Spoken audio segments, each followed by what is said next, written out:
se eyam kra Awurade ahya ubo so be mo wadi yie Awurade no wa pam se abrabomu no odi ubedru sa mpempenso bi Awurade aka kira wo se ampa wo bo wo se ne seso edi nipa bebrebe ene odi adomo awa asetremu nemom kai nation nso se owo asodie bi di owo responsibility bi owo ade bi yo owo anamo bi tu se de be ya Nyankopɔn aka afa ho no ebebem megiri ye megitum ze twa kronkron aka se Awurade nsam hya ne ma onipa ye odefo obra adwuma emfa bi nka ho eno so nkyeze trase na fa wo sahye odamiri fam na twa se na anu ada Israel for no ano ampam na so Nyankopɔn to ma na efiri soro ede ma wo muntino won so no wa no ampam na wo tefaako. You sit within your comfort zone. Now what treasure Nyankopɔn aka fa wo no ebebe mu a mesra wada enye saa ena ya bre so etie titibire mu no kra no na Nyankopɔn no obi kaza no hya ne bo a nipa no etu won amon ansa na de waka fa no ebem. You have a will to make sure the Awurade aka fa ho no ebebem. Upese wodi hia fa kese na nkasa ejina wo so. Upese wodi hia fakese na nkasa ejina wo so de nipa ka fa wo ho no se ebebe mu a wo ene jina wo so se emma mu a wo ene jina wo so. The kind of thing that they heard say about you, what they see you to be, the perception that they hold about you, about your anamo obetuo anase de wuntu no ene bema de omususu efa wo ho no ebebem akana kakra bi na 2025 no ye ka bye e de ache no Awurade asa ubosa afi obemu adi ye Awurade asa ubosa afi odubedrum pempenso bi. You have a will to make it happen within the last few days or to stay baby awya na next year wasa atwe nyame anima kopemse be uduru December no aka say Awurade afi nsusu ebium Awurade ka do say o chan de obeye abo ho so na ono nso aye bia so at the amount. Wake up, move out, get to your knees, start praying. Nafi, Awurade Nyankopɔn kakran. Nebra eswa ono ahye ne ho ne munyam e wa asetre mu, abrabo mu, waware mu, wawo mu, omahwe mu, omasukuko mu, badwumaye mu, bibia efo abrabo anything that concerns your life.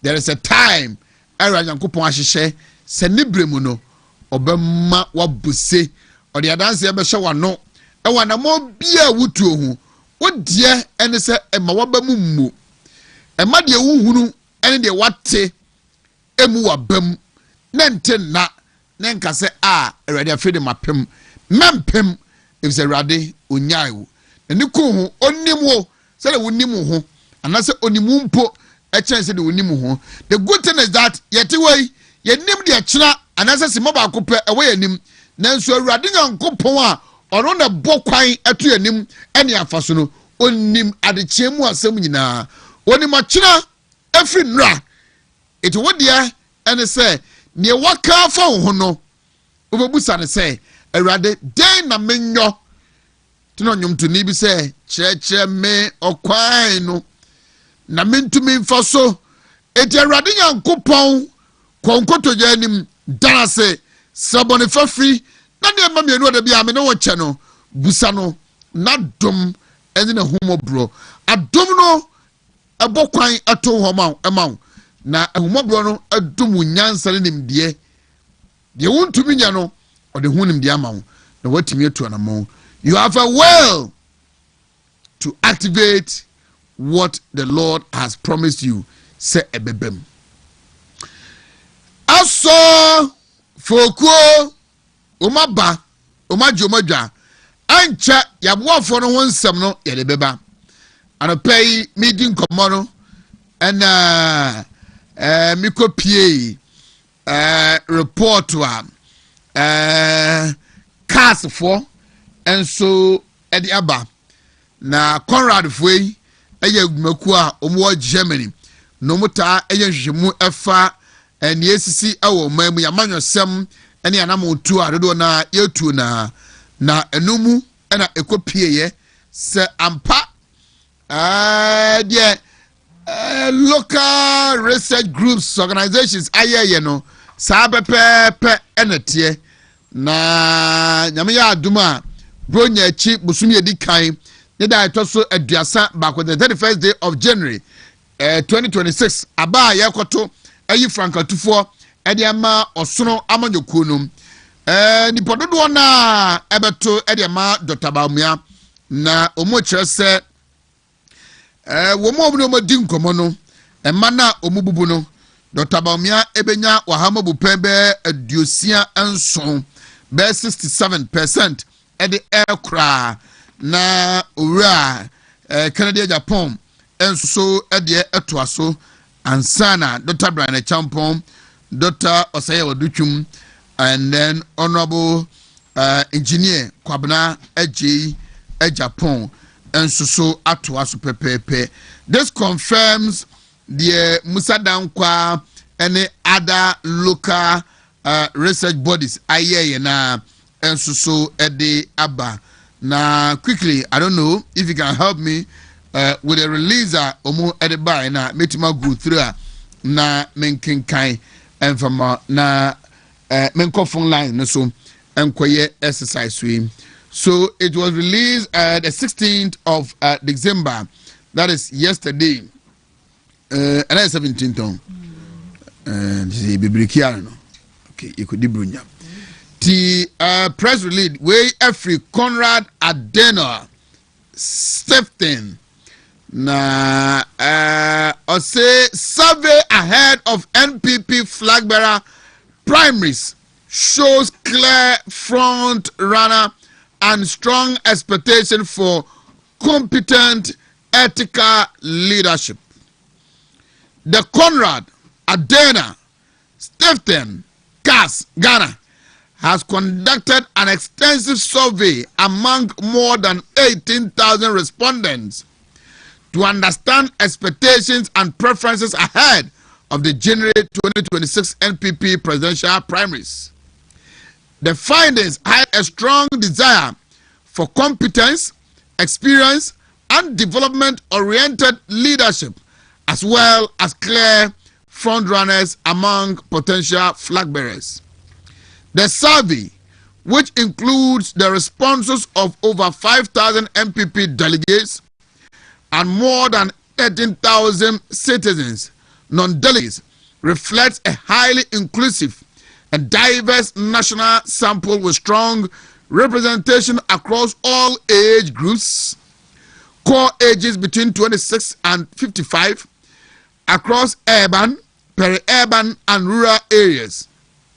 41% rural, different educational and employment backgrounds, religious Christian 74%, Muslim 22%, and across all ethnic groups. These demographics ensure that the results reflect the views of a wide cross-section of Ghanaian society. Key findings: what qualities and strengths do citizens, delegates, and non-delegates want to see in the next NPP flag bearer?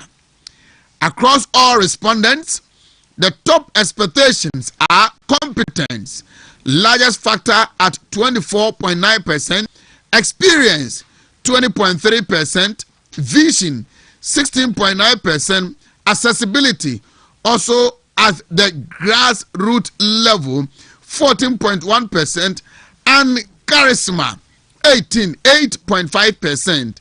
Identity factors such as age, gender, religion, or tribe collectively account for less than 1% of the responses. 2.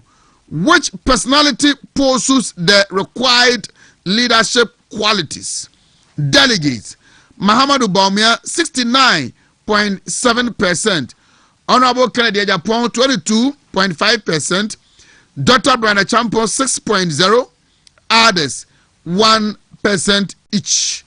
Non-delegates: Dr. Mahmoud Bawumia 52.9%, Kennedy Oheneba Japan 31.2%, Dr. Brian Champon 7.9%. Others small single digit. Across both groups, Muhammad Bawumia is viewed as a potential figure who most clearly represents the preferred leadership qualities, though Kennedy Japan enjoys a stronger popularity among non-delegates. Otuasua about who is best suited to be flag bearer. Delegates: Dr. Mahmoud Bawumia 67.8%, Honorable Kennedy Japan 21%, Dr. Brian Champon 6.6%, others 5%. That is less than 5%. Non-delegates: Dr. Mahmoud Bawumia 50.6%, Honorable Kennedy Japan 29.8%, Dr. Brian Champon 8.7%, at small single digit. Delegates' preference: decisive.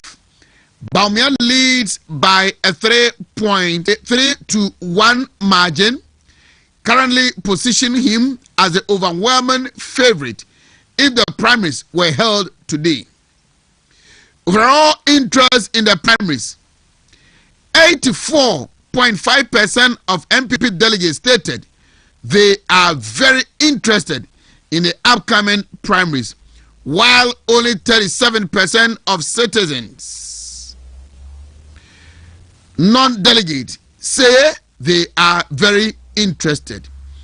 91.6% of NPP delegates indicated they are likely or very likely to vote in the primaries. About Conrad, Adena, Stifton, CAS. CAS is a political foundation dedicated to promoting democracy, good governance, and political dialogue around the world. This survey is part of our commitment to providing evidence-based insight into Ghana's democratic processes and political debates.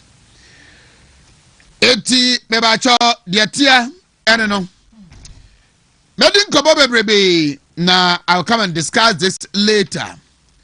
Richard Jemfi, a former NPP youth organizer, ewo United Kingdom, NPP UK.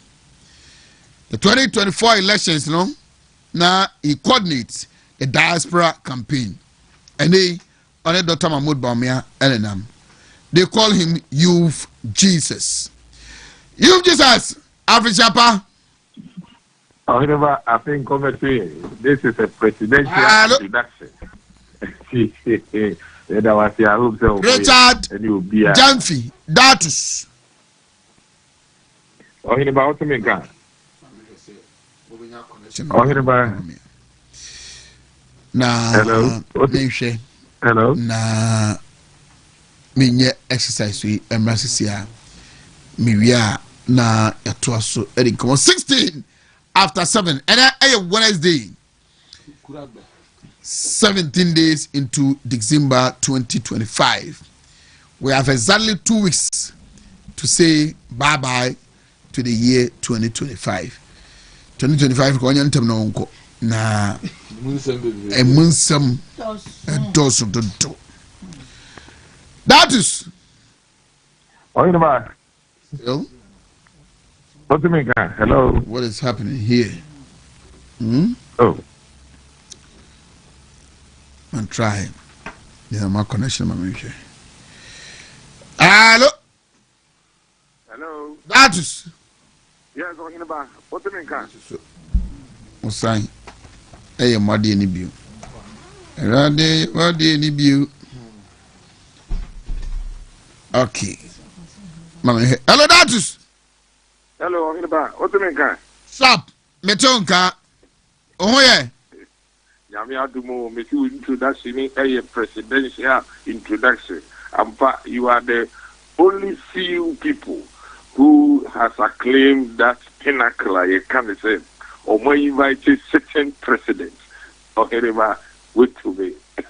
Until only Dr. Kwame Jemai Kabo Mua Modimiko UK as say midi wa kwani abeye ana they say what do you craft him in same as they say Yasen Kitwa. They say we a member of North London chapter. UK, maybe we're grassy, Chippenham, Woody Hotel London, North London chapter, Honor Tottenham, Edmonton, Ponders End, Walthamstow, Honor War. Until they say the UK man. Nobody go on a also for Eugene, I still know as many can from Clamau and Sana Yatos in Comono. So, woman named Sir and a permacode PM out of Easy. Now what you said about pet and Yedi Brugnano, enti Afrisha Pancrano, one better than a bay. Woman even finds you, so then sit him, but me also was wrong. What did you say? With the Odi Fufuatum Quemu, Vini animal, it's the only problem cry. Obviously, in cancer, Brojadano, Asum. That's operation so say a channel. Why? A channel. From the upper east and west, Madam say most at northeast, the home region of the next president of the Republic of Ghana, Dr. Mahmoud Bawumia. The first regions are my year before the mobile northeast, you know. Tell me about the experience there. Talking about me that's it. But me for a we so here with Tifu na share ne omomuti e Ghana fa na nyina omomu hwe wo YouTube ene bebia ye koso eboma baso wo dwuma pa mu edi e magana mai ntitu ni asante mai no kre ye start a campaign no northern sector no from Upper West. They call all the constituencies in Upper West. Oheneba, Nyame said na we read Conrad report no clear and obi ntimi go gas Conrad no say oye bibini anazo oye Africani and I said the say Ghana ni no bi akwa kuche ne kutupa. Conrad is one of the most credible research and political organization or basi or Germany. Until you can't use your city to influence such people. I didn't already many experience on ground. Oheneba from Laura to Jerapa to Lambuzi to Nadoli Kaliu. The Biayako Upper West region, via the Omokan say. Dr. Mahmoud Bawumia say be a Yamau 85%. We see a Patosi Yamau 90%. We see a Patosi Yamau 76%. A young competition. Upper West regional. Almost see Ubi a woman Dr. Mahmoud Bawumia 85% grano was say Opanacho. Now few we obey Amana Broso. It tells you two things. Number one, party for no fee.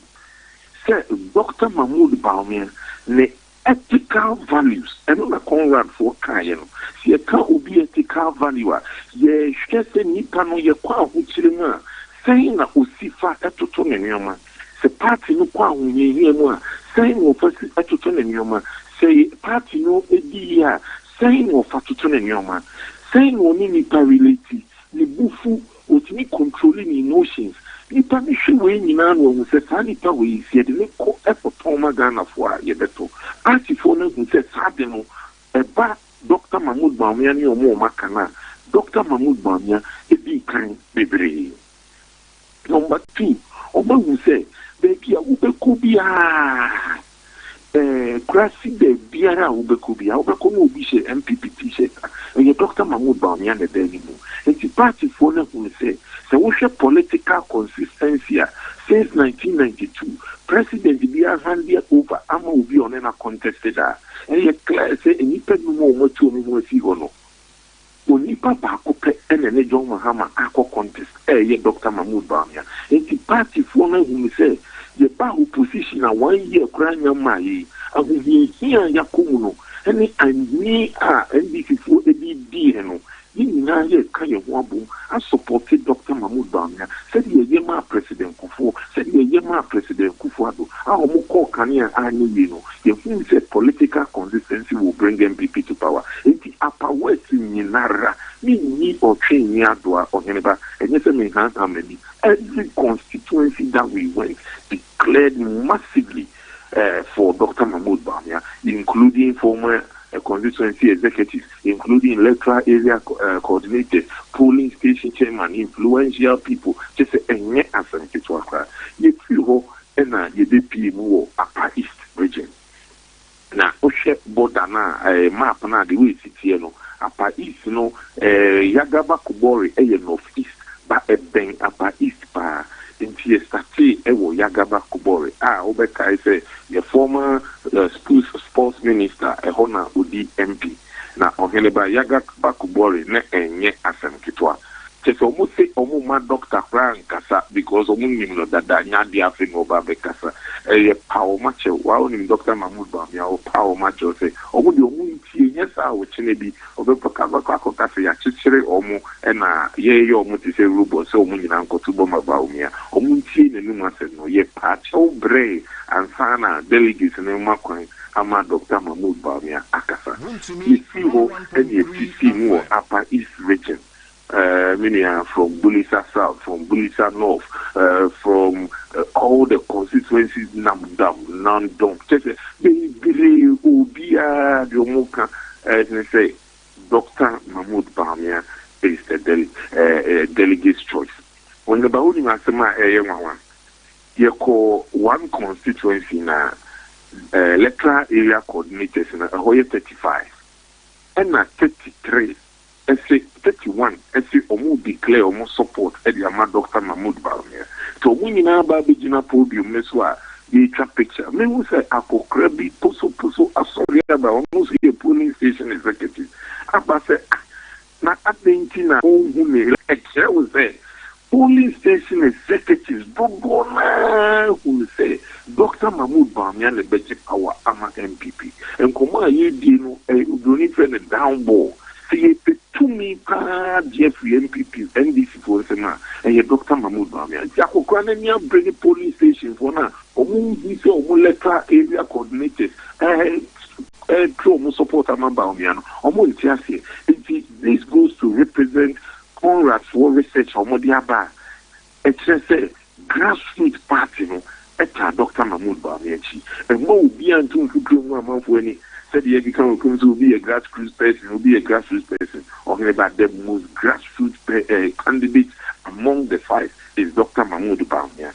Conversation no at to say I was through message now or the bar southern part no and one or the remove and I say it changes a bit and then delegates no know given the opportunity what do they have to say?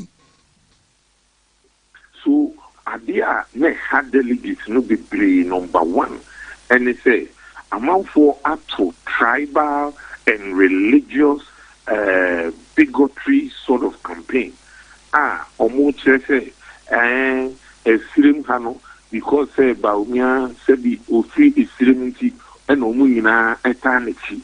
Into the guilt be up to delegates ne wo a Srohani Mamaya to say the Kotuma Bawumia cry Ghana for Ebedrin say Oye Slimnitia. And the teach you much almost say Entesa because it's informed say whoosh them ashe political chronology which means yes I know moti. Some say time President Kufuor Ekwakope flag bearer for the MPP no.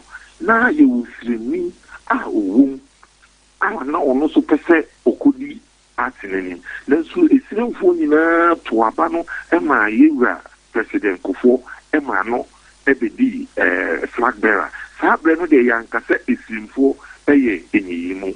So President Kufuor to 2008. Now yankase isimni former Vice President the late Aliu Mahama ufri yendi. If you no also a flag bearer for the New Patriotic Party. Isimfoni nina anto ama Aliu Mahama. Nemo omotuma President Kufuor.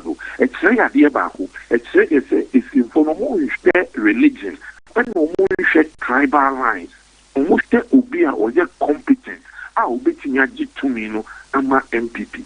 Now, ye shem commona elconina. Dr. Ed Shuma DNC to say, almost competence, almost experience, almost humility, any visioner or the MPP Niganina, and no, and as I show me cry say, and yes, see amount 85, I am 95, but you can't almost 100%. And in Komono, was twisting a crabby from South Diano, but all the same, it is the same message. Yet, say in you any Swadina or the Bema party, as you say, my party, no, I attractive. Not Ghana, so Eddie, so be a president. And I want to believe, sir, or responded to comments, Eba, though not factual, that Olusu all the Zongo communities, no? I'm going to say, sir, Asemia, Eba, and Yellow Crep.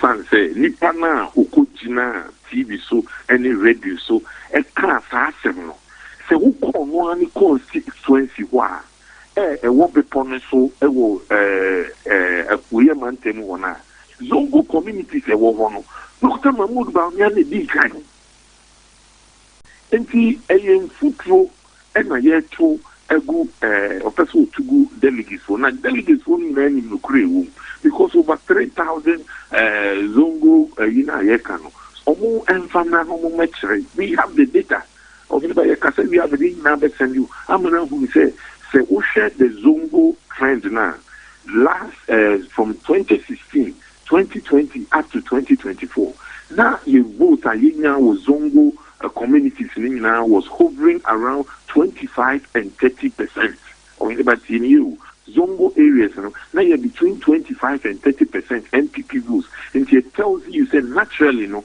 MPP for. But 2024, Obioka said, Zongo communities now we appreciate it. So, right now we are doing 40%. Until I hear share Ghana for any MPP for, but we will continue to work in the Zongo communities. Now, you share Ghana for, say, in 2028 election, we can even move to 50%, which will appreciate MPP who said it near me.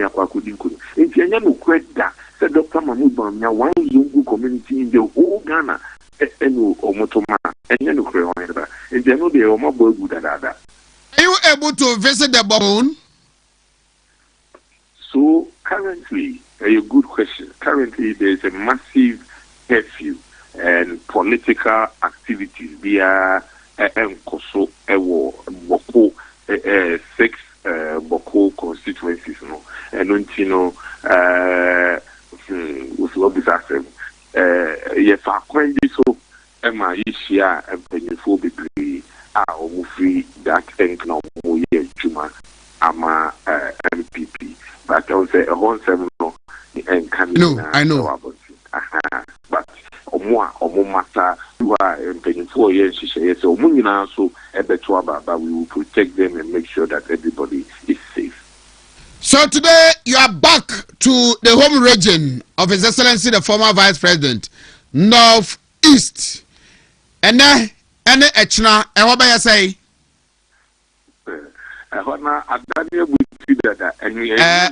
It is one region in the north of Ghana. The last year now, last year's number count I wanted to go. But I am having memories of Yera Wale no. It was like 2, 3, the whole town, the whole constituency was just as you declare holiday among us. Ubianya the way you mentioned the Tamamia. Enya asemkitua omo kunu se omo bano omo ofa omo die na ekuta all the qualities necessary to win power for MPP. In so na kumani na because obesha wale ankasa no enye strong MPP situ. But Dr. Mahmoud Bawumia ayejuma thing ama say ubetimi akase we have consolidated Emma wale MPP seat. Eno enyume na nya asem ketwa. Eno enyume Oheneba na nya asem ketwa. Yipi ha ho hini we si emra ni eko hini we ho ni eko ha. Nti be dru Dr. Mahmoud Bawumia Fian Kasa Ewo Wale. Now Bobe 11 o'clock. It tells you the excitement. And then now no pay. Omedi can catch it say your protocol, some of the young fan to baby now almost celebrity or mobano. And you know, they will do it. When you know, say, net Wale, ye Wale, and Yakoyo you. Na ya yebunkuru na chese ye koyenin enti no fees they are ready to make sure say their son, their uncle, their everything, Dr. Mahmoud Bawumia will be pushed to hold the flag for MPP. Then subsequently wakwako Wontumi Ediama MPP. Schedule no timetable no etie. Are you doing the northern region Savannah before you hit the two other regions now Accra or Hana Ashanti and Greater Accra or say the plan is say you be northeast na yatwaso ochina akwakoda Savannah na ye Savannah region na say Accra the three strong regions northern region, Greater Accra region, Ashanti region. Inti ye call you free Savannah na ye start Greater Accra because na ye been say ye throw letter at the command Greater Accra region say Dr. Mahmoud Bawumia and the team say ye Beira Greater Accra near ye campaign ye throw letter no third say best start 3rd December. You need the after 3 days and another aspirant so throw say or no so person over Greater Accra. Dr. Mahmoud Bawumia MP and Tokwa on pay so be bakwakoye propaganda dia or si pamno twamno moma nipa no emra Greater Accra na yen so yemra esimbe ejuma enti na ye wo sema ye ejuma nti yewia ye ko Greater Accra na yakwakoto aso just after Christmas we will come to northern region and finish northern region and we are saving the best for the last which is the mighty Ashanti region ne Ashanti region we ni akwakoto abano ne nyina ye de franka no asasha Dr. Mahmoud Bawumia sa meda se nyankopon enhwamo ade ba akopɛ ɛna medisi so fama team no especially omo key responsibilities be our campaign mu se global info analytics so Conrado hwanhwani o momfa de se monte report bia anasa research bia de obia ewoso woye no onkoso anye until the last person has voted, counted and declared for Dr. Bawumia. Medasi nyame come home. Medasi Oheneba nyame sha nchobia akabare. Charge fee former youth organizer NPP UK branch. Asomache. Yeah, no, Oheneba. Bronya ya wasa sientemo. Aya semo. Hey, boy ye. Why that is I need your Oheneba. 2025 pa when your mess na sabre ya da so gina ya na so a. O se ya sha sientem say ya naja. Na me ayebi. Na ka che ni nyina sha sie na se ya sha sientem o jai ya. Ye hunu di ekwi. Asebo. Foko ma che. You so Oheneba. Owe. Na me adom ho ya na so e. Good. Na me na dom boko. Sister Akia Menta. Also ochiam. Ya jino so. No wa he. Obenya nka momra se hwioso Christmas in. Momfa ho. One nana akosia menda. Se hwioso manhima. Omumi onu benya nka momra na momma fishapa. Oh. Anyesa. Holidays you move kuma sibia. Bashishamo ene modi nkomo. Yo, anon so ye. Na da be na abekọ ho. Hopefully I should be there Monday, Tuesday, Wednesday. Ni enche ama mi bisa ne say. Yeah. Kofi kina. Mo se be break it up. Ye mo ye oni etie wo. Ye de say etie wo. Era ya sawas. Okay. All protest abia there so ya under program. Okay. Ane mabrek mo chira. Eh, ya na ka evradia. Na everybody enche na me ka ayi no se mi bisa so be call da be no. Kofi kina tabo nyum bi na nsen. Okay. Wo se mo tie nya sakla nko betwi nanso ne na nuru pado no.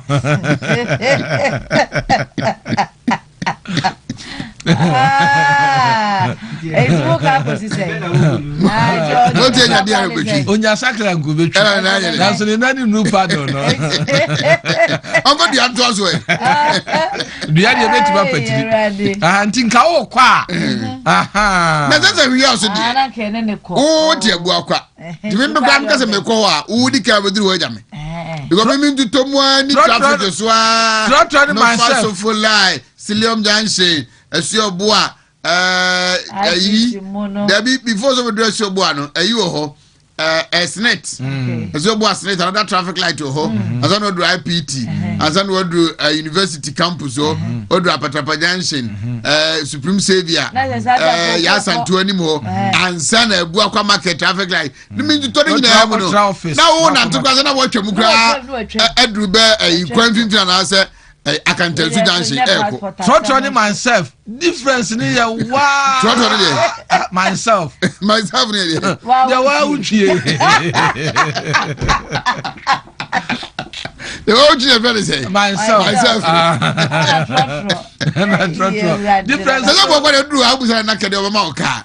And I can do a whole chili or whole. Never can Iko. Never can interview. You see, a punch of more. Obio Musamubia with Mama.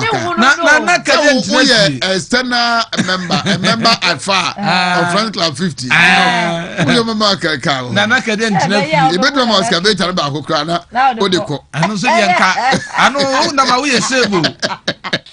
Obiano Mbrokayu. Yeah. Eti Nana Akosia Menda, so he also Mahima. And an Chiano. And the Miniaba Penny sister Equia. Oh. Next week I have to be there. I said the Cocoto to Yamaba community now. It be Christmas Nafi. Ended the Aka at all. Yabako few. If you could feel. My young Kobe be surely. 31st na said the na no e be kofi na yakọ akodi ankomo yan for abo for mbre but once again my mem sense so say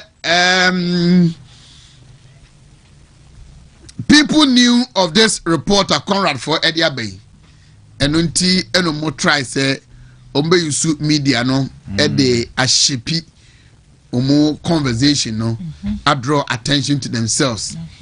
And people are going to intensify their media engagement just to draw the attention to themselves instead of media no Emma Conrad for reporting the report and I say the relevance and I say attention here no Conrad for my research baby not for MPP nkoa for all political activities are eta ekosukrumanum and they as credible as you might want them to be or you want to see very credible and omaya sa report we ediaba wa ekoyi ma no fa kwan bi so na consolidate gains wa anko ya ma no ti na so pem na eye ho adwuma don't just rubbish it don't just rubbish it ama a bit of me makase I have my own reservations about Musa Dankwa adwuma oye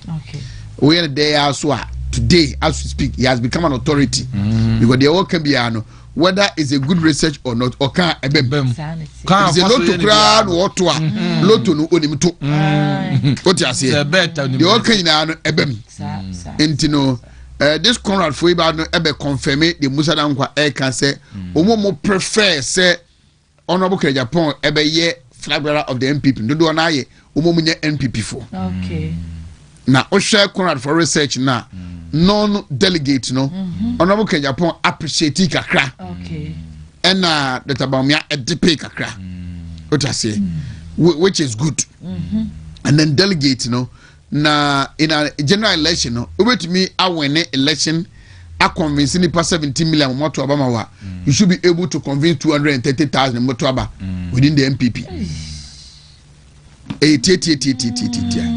so over to me if you think you have what it takes to win the general elections as 17 million people in the no so over what it takes to convince them to campaign you should be able to do that to convince 230,000 people within the MPP no kwa. Especially sabre ya ni bibi a friend system candidate. Absolutely. Enti omu free say enkoye momo so Ghana for na say MPP for number 2 about the 1st January no Ghana for. If you think you can convince people outside the MPP, you should be easily able to convince people within the party. How fearful. The foundation. Enti the tier no. Sa excuse me say MPP for the penno Ghana for penno MPP for me Ghana for. Sanity. It is obvious about to convince Ghana for you should be able to convince your own party people. Besides MPP for MPW Wontumi. Of course. The party has never made a mistake in the decision they take. At worst, they give you a try. But when you give them a reason why, say a reason why it should be given a second opportunity. Na oji no two mum de ko ye ampa okofa tumi ne baaye. Nanado an comprensa ansa no wene. Me I have a strong conviction within me. Say in the 2012 elections and ye may see ye no. Just that some of them na unya legal evidence and from back the case in court. And also the na already judgment no kwa na judgment 5 for ne baaye no. Sebe already a utimu say adwuma ye dey e wo ho. Nanka appeal kura be enti no omu make a case na do conference and tie ma data ba me so conference ni en 2032 ansa ni awene power no. It is not like that. That bold statement Anadu made or say I disagree with the judgment. But because of Ghana and that is why he won massively in the 2016 elections. Now Anukwa Samaye expose identify some gaps in our electoral system and you're correcting. And we MPP ni mapana you think say na a self fantasy MPP court in 2013 na the judgment na buy no so no uji to say judgment no okay wunu kwan bi so a then it means na na one comprehensive and or renew or court 2008 and 2012 the new me no nim say adwuma na di yei adwuma na di yei tima bere ku for court 2 or rene na nado court 2 to some of us you nim say enya adwuma na di party na ka fa peke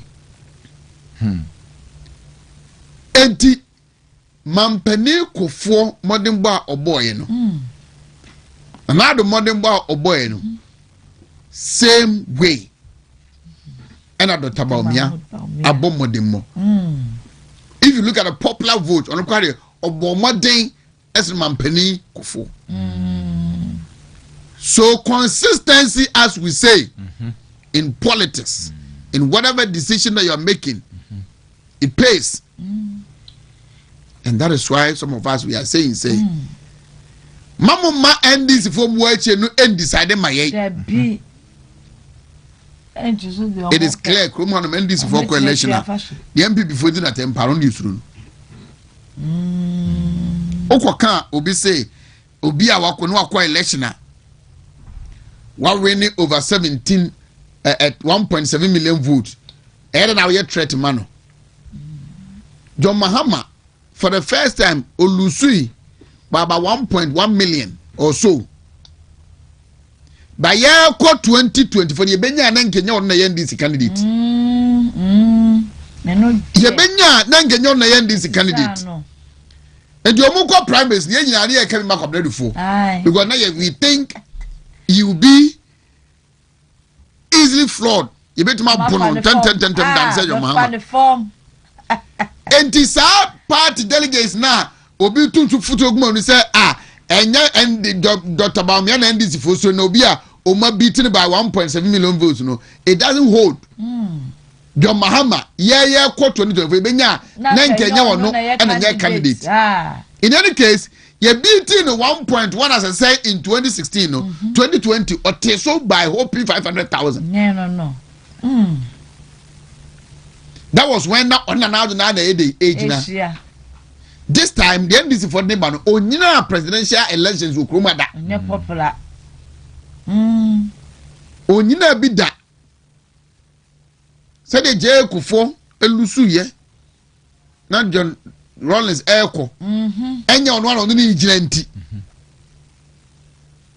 Na ta miss eba the first time. Na J Kufo etimi huri ye from 66 parliamentary seats to majority, no.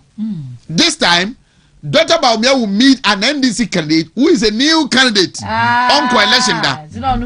And we can move from 87 to majority parliamentarians in parliament. MFO. And pay Kufo to Mufo. So, a election of Lusu Yen. Say ye are the Ekafa Dr. Baumia, the ye say ye are an Ekafano. On a to committee one. People wanted to get him out because when you 38%. What you say? It is clear. Na memo ekwa de omusa ye ekwa de asama eni ada ho kra. My brother for the I will share with them a data that suggests Honorable Brian Champon come out with Dean Nra say all the Zongo communities. In any case, my main comment is so. When Miracles Abajimo came out with the data, I just said Zongo polling stations, you know. Dr. Baumia we need to do nana enye efutu enkwano we ni, you know. Then they came back say Dr. Branchampo anka community. Awanka polling station was a community. Ghana ye to about communities. To the polling station. Ye to the polling stations. Na ye we are quality. Na dey akọ constituency then akọ region na akọ national sanity yanto aba ewo Christian communities and yanto aba ewo traditional communities and yanto aba ewo Zongo communities yanto aba ewo polling station and they count too na dey akọ yanto aba ewo polling station Zongo polling station na esisi Zongo communities no so no Dr. Baumia we ni bebrebe I'm saying you need Zongo constituency so. You need Zongo constituency. And you need Zongo community. You to aba, you to polling station. When they realize he got it wrong, he misfired no. And no Mama said there be also community, one car polling station. Community they say be no. And I'm also saying say electoral commission or to aba baby or there about to other canisino. You find Zongo communities. Yeah, this is polling stations. Nyakika polling station mana bom ni la constituency. Constituency ye ni Zongo constituency ho. Dabi. Ye wi ide akọ region. Yeah. Ye ni Zongo region. Ye wi ide akọ national. Ye quality aka bom. Ye ni Zongo national. Enti sa nkomo na omudi no enye nokre. Enye nokre. Some people deliberately want to play some smart moves. Na omudi atwe Margin every bibiso. Me say some of them no munim report here ebe. To no mushazo mbeye media engagement, you know. Now I take the discussion to focus on them instead of the reporter ebano. Na party for no munim de. Yeah, delegates, police station, lawyers room, teachers room, education room, equiafo room. Omwa ye bodwa ni nim de emu dontino wetima bodwa ya hwe ne ba e wo university awi entinya bibia na wo tro to omuso a omba consume ni sa Davida otese enti I will come I'm happy that Eteko is coming here this morning omoba we will speak to the data from the polling stations na what Zongo area a one year tuaba in tuaba Zongo communities na yedi ehun komo but lastly what Dr. Baumia dia dwuma sha wonsa no na waje atum so obeye kwa na koye said ye ka se koye no especially waje atum so don't go and relax because of the reporter abasa wa we ni awie ntino o koda especially in this our region nipani bia so odin some people leading the campaign here in this region they rely on omukan so omusu brofo bi omusu brofo bi say like omu etimi assess say constituency police station bi ano hwan na eto abama hwan na nti ne ehunu say the tabawmia ma no doso nti omo relax de ni so mu yakwa no mo ye be bia fa hodin se hunu sa na amo relax ya pense sa na say ohun say oh the tabawmia we ni awi nti ejuma na wo kwen no also the 2 hours kwa na ya ye 1 hour no wajai da me dwen won say e bia na awaso onza awaso kwa kasika no bedo so kɔ no ba no sa wote wokɔ no ba no so a obenya nsesa yes sa nsesa no ɛna bia ma na ba sa na wa ye ni asumye bia sha wonsa no ye ne se de wonte report bia se Dr. Bawumia ne ye ne se de unhuhwe don't relax your energy don't relax your effort dia also wonye bia no until say ye be kenkan ba na declare ma Dr. Bawumia no unhuhwe oni nkunim ankɔpɛ sisa sɛ bronya banti of course wo be ye enti de ma wo ana obetumi aye enti na wo kɔgye ye and you don't based on this report na wakwati ada baby tokosoa ekosoa aso na bro wale lase ya bo afo ne mra na yenkwe edu sa be nso aya na ebinu hu se enkwan ato se sa na tie de a ene obepense sa nsesa ne de bisi ebinu ye bi 2024 no ye pense sa sa enti mum for 2024 nya de suade enkɔpɛse sa bia wo ba bia dua mane nso aba Hepasco Heba capsules topa ye we ne so obi ankɔpɛ bi nom na eya topa ya wonum a eya obrabo mu adwuma ma brabo mu yade bi etu ase abo nipadua no nipadua nya ahoden teacher Kofi osunya no wose achia mo teacher Kofi osunya no ya jeno so na brabo mu afọ ba akopɛ sa na obia de frɛ no na Hepasco Heba capsules wonum a brabo mu yade bia da kane na ne ase hepatitis B ne aduro enei me say enye broni asem na meka ye ne ya bibifo me say enwa danse a mate na mahunu nti ane enkofo reporter wonum call doctor wa ne so mu obi a won be no mbie say om sa call doctor say emwa da hihhinti ya say Hepasco Heba capsules betumi asa ani ya say brebo no nyankopon nim de kwa so ni nyansa mu no obo no kwa so nkoso se nye bambofo mfa ma honam akwa ewe mu no enti niane ya di ni ya nom no aya na toda wuduro binum kakra wo mu ebeku ni panentem na de enti ma onya nwu ye ni brebo no na esone ni nyina so na atwe de enye na nkebeku no na apiegu enti na na hu bonyuma no mfiri ba bia o aduane a wudi ye mu enema wo ma nkebeku no na ebonyuma no nya nyamia ma na apiako enti ne yese kope Hepasco Heba capsules baby eto ebiduro biada na onom a ubenya nkwa atena se wate bodi pedua pa bebonya hoje a betena se na wadi nchirache na ya ma doctor number se bibia ni a aya friend wo 0557453579 ana 0501459255 3P garlic mixture arope make am for do an so e de amao said the penifo ya pomode mu nsem no mu ni mu de no mu dom suko no da biara da omoboya no ho ba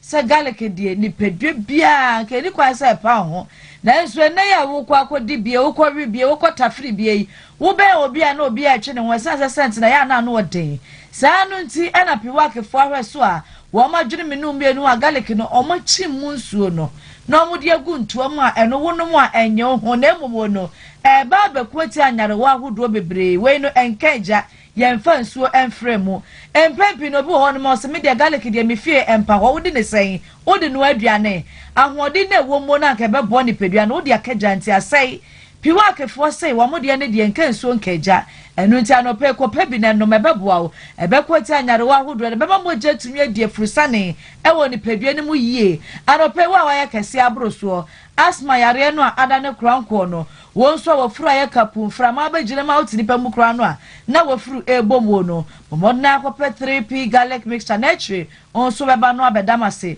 drugstore bia enu ni bi wo ho piwakefo number ne so nie 0248928824 ana 0201000021 Emulate herbal supplements. We ye papa Apostle Safo Kantanka the African Star.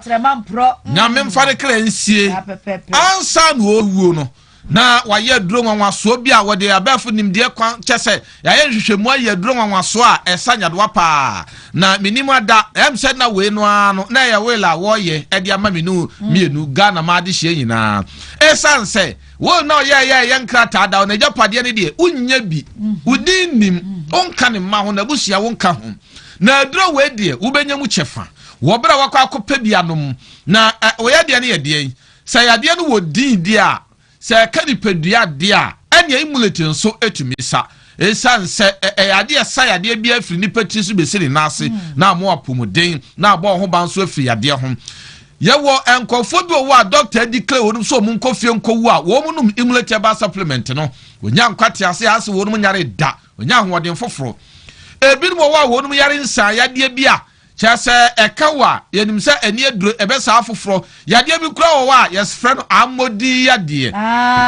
ye modi wo bedwam okobo asem na ko fatire wo fedidi so me be fa bie mo odidi atere so kura obi ampese obesom bi abusua nya tese wonya yade ni bia obi ampese obebe ni bi na abusua pao empa ba wati wunum emulator ebe hyemo ni nyina se amo se nyu ho ode sonko tini yesi kopa bi ne tonenom ebe boawo wuko be bia to ebido bia benya bia to na ebo bia ma doctor fo mpanimfo ne number se nkomo bia da odi nsuro ho osuma sam emeto abonten wo se fra won na woni uni nkomo ewo 0535112873 0535112873 said abodie mu nyina ka kire ene anope menuanom mema menom emma no emma de ye hu hia pa wo ya isenkyene ne obibie ma wodi ye yie eno tira nyankopon so aboye wo soro nkokwa so wo sabuso me bia oba moja na woni pedue ne bia wo mfa nya hwe no e wo se besen kwa abonten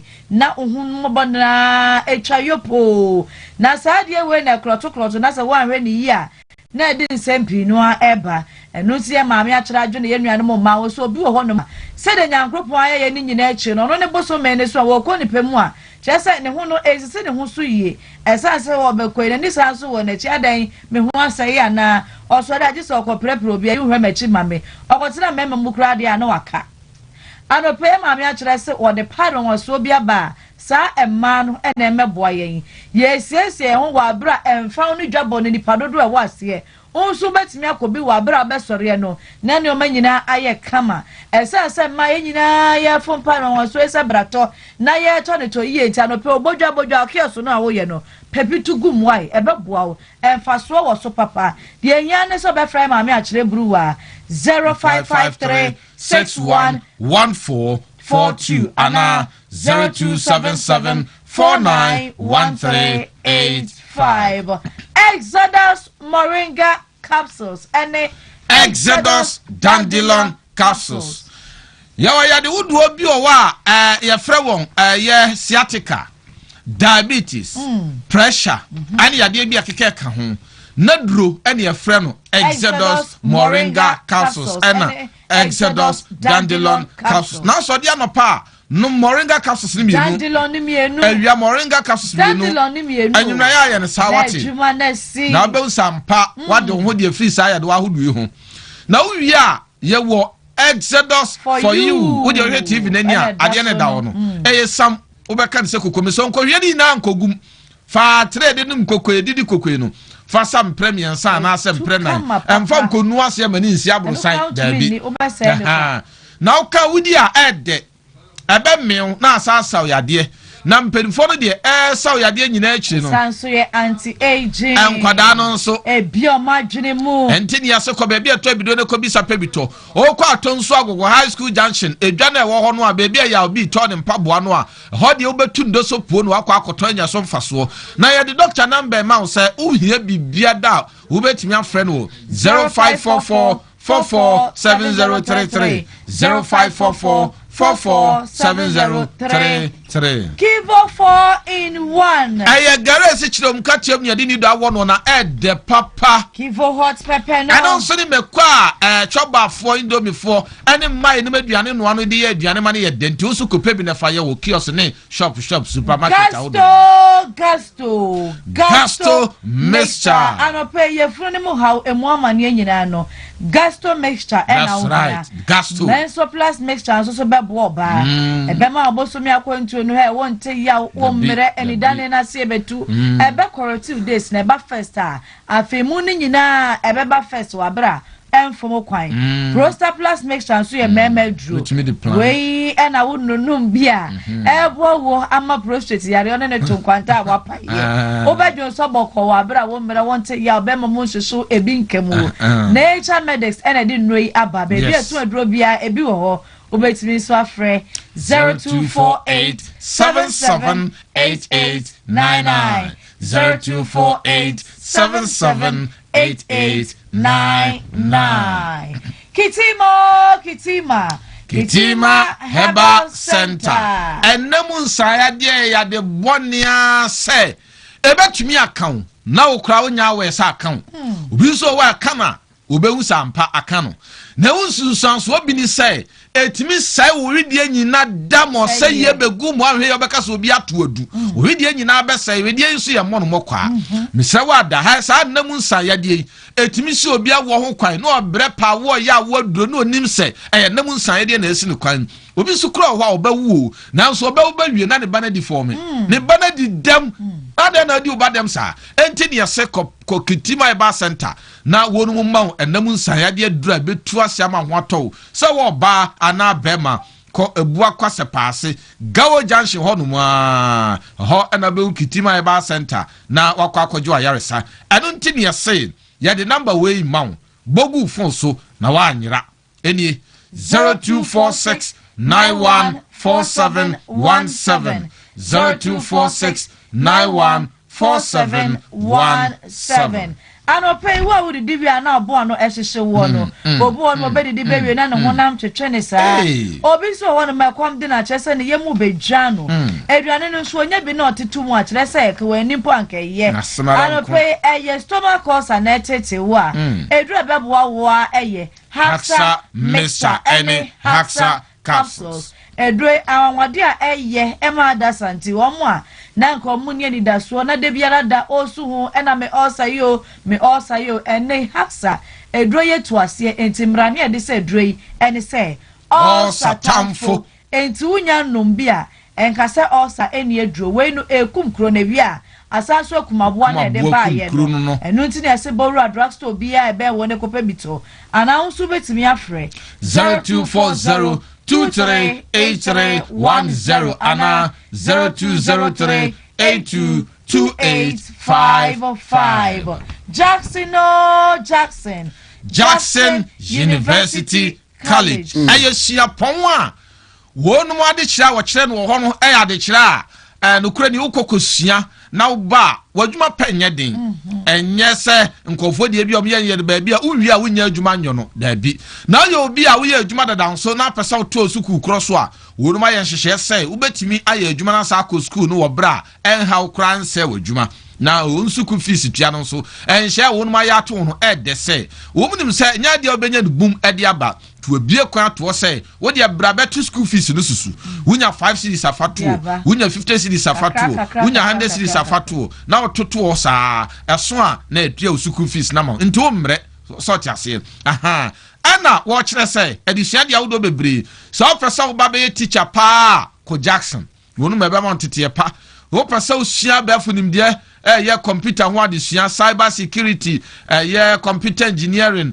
ane ne nkeka ho nyina Jackson University College ne kan forma wo foreign exams bi art no ni nyina wo nu bi wo honom eno nti ne yese wo pe degree first degree and second degree masters ni nyina no Jackson for a crowd sebra won ba boa mo watimi asua wo distance wo weekends and wo online hwehwe wo honom de be boa wo ayedua se new site ya no nu tech nche ya eno nti ya de number yi ma wo se bibia ni a frem pedifon ewo 0201 260290 0201 260290 Daubo kata do abidwa so ne de bremo ye de ni tin ko ni sisi ni koto je na beti na batwa na bakọ ni na mposo ne de bremo ye de wo ba etwa ti aka no OBD ni achira se obia bedidi amen peche daily graphic kunini daubo kata no Yankoi Otufo settles Boko dispute, says Azoka is rightful chief. Suspend Pandai election rerun, Supreme Court tells EC. A legendary play returns to stage today. Yankoi Daily graphic and open some of the bias and Timuram Foni Daha, Namampeni, some Foni Daha. Anna watch us Boko Mentimu Wasino say, dear, Ohenesi. Now was say, Azoka, Anna a Yohine, a wo a honum. Sound so, Anna Supreme Court to and Reginesia will see, no watch us Pandai by election, no.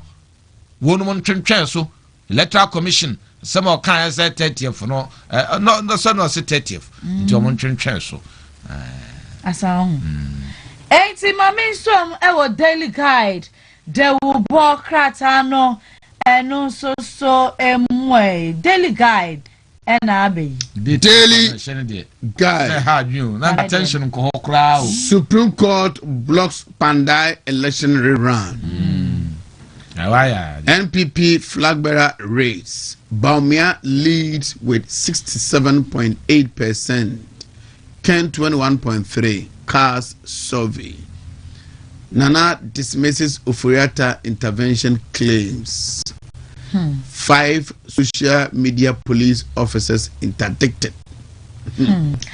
Eti anope mami Jane Adukwe Mensa ele komisa boss mfonyi da say Pandai abatu akoto sheye se enkanyame ya duma December busumi ni da nanka etoso aduasa nke yenkoto no sisi ade o my court ba tan se empedifo twentwen so a anope hu nsem no aba na wo hwe ni man mo nso empedifo mo papa mo gina brania MPP Frank ano wono pese o mukuta bia survey ya be yo hene be di kan edi hu komoyi na Dr. Mahmoud Bamiafo nyi da say onimonyafo Kennedy akompre ko Japan so fonyi da say na yesi Ewraba Omia ehure di kan ya de ko hamo bupan a ohamo ye eduosia enso echiri ponwotwe na onimonyafo Kennedy akompre ko Japan so ohamo bupan eduonu ba ko echiri pomiensa anope eno da say na do dan ko kufo do mampeni da dan so akasa wa say na nsemu a amafo mu bi kasai enka ne omai photo sanfo onimonyafo Kenoforiata ne nsensem wono sisi ade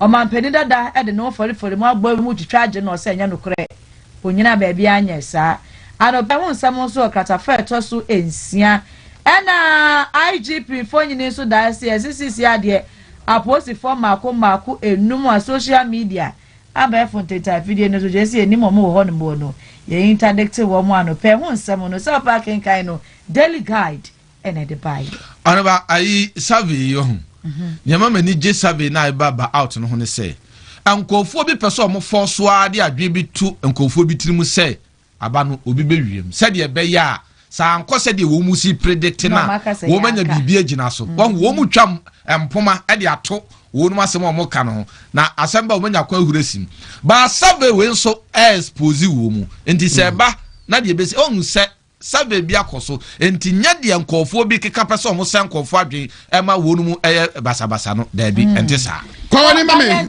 na yanko yanko times no na yenwie times no na mama kwa mo bi ankriti confusion. President Mahama calls for calm after Otumfuo committee presents report. Anonkwani semeda yaka ban rubber export to save local industries. Western Regional House and then of at the African Summit, African leaders renew call for unity. The Chronicle.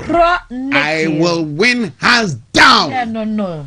Dr. Brian Echampo. My confidence is grounded in history, preparation, and a clear reading of the moment we are in. Western Regional House of Chiefs demand total ban on raw rubber export. At long last, Boko finds peace. NPP primary. Baumia leads cars survey.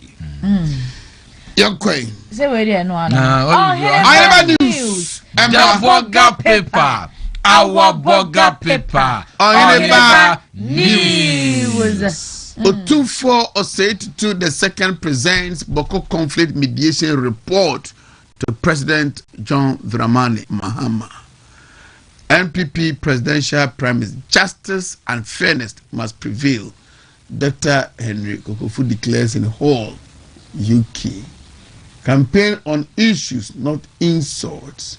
Harry Chematin upon cautions NPP patriots at North London chapter end of year party.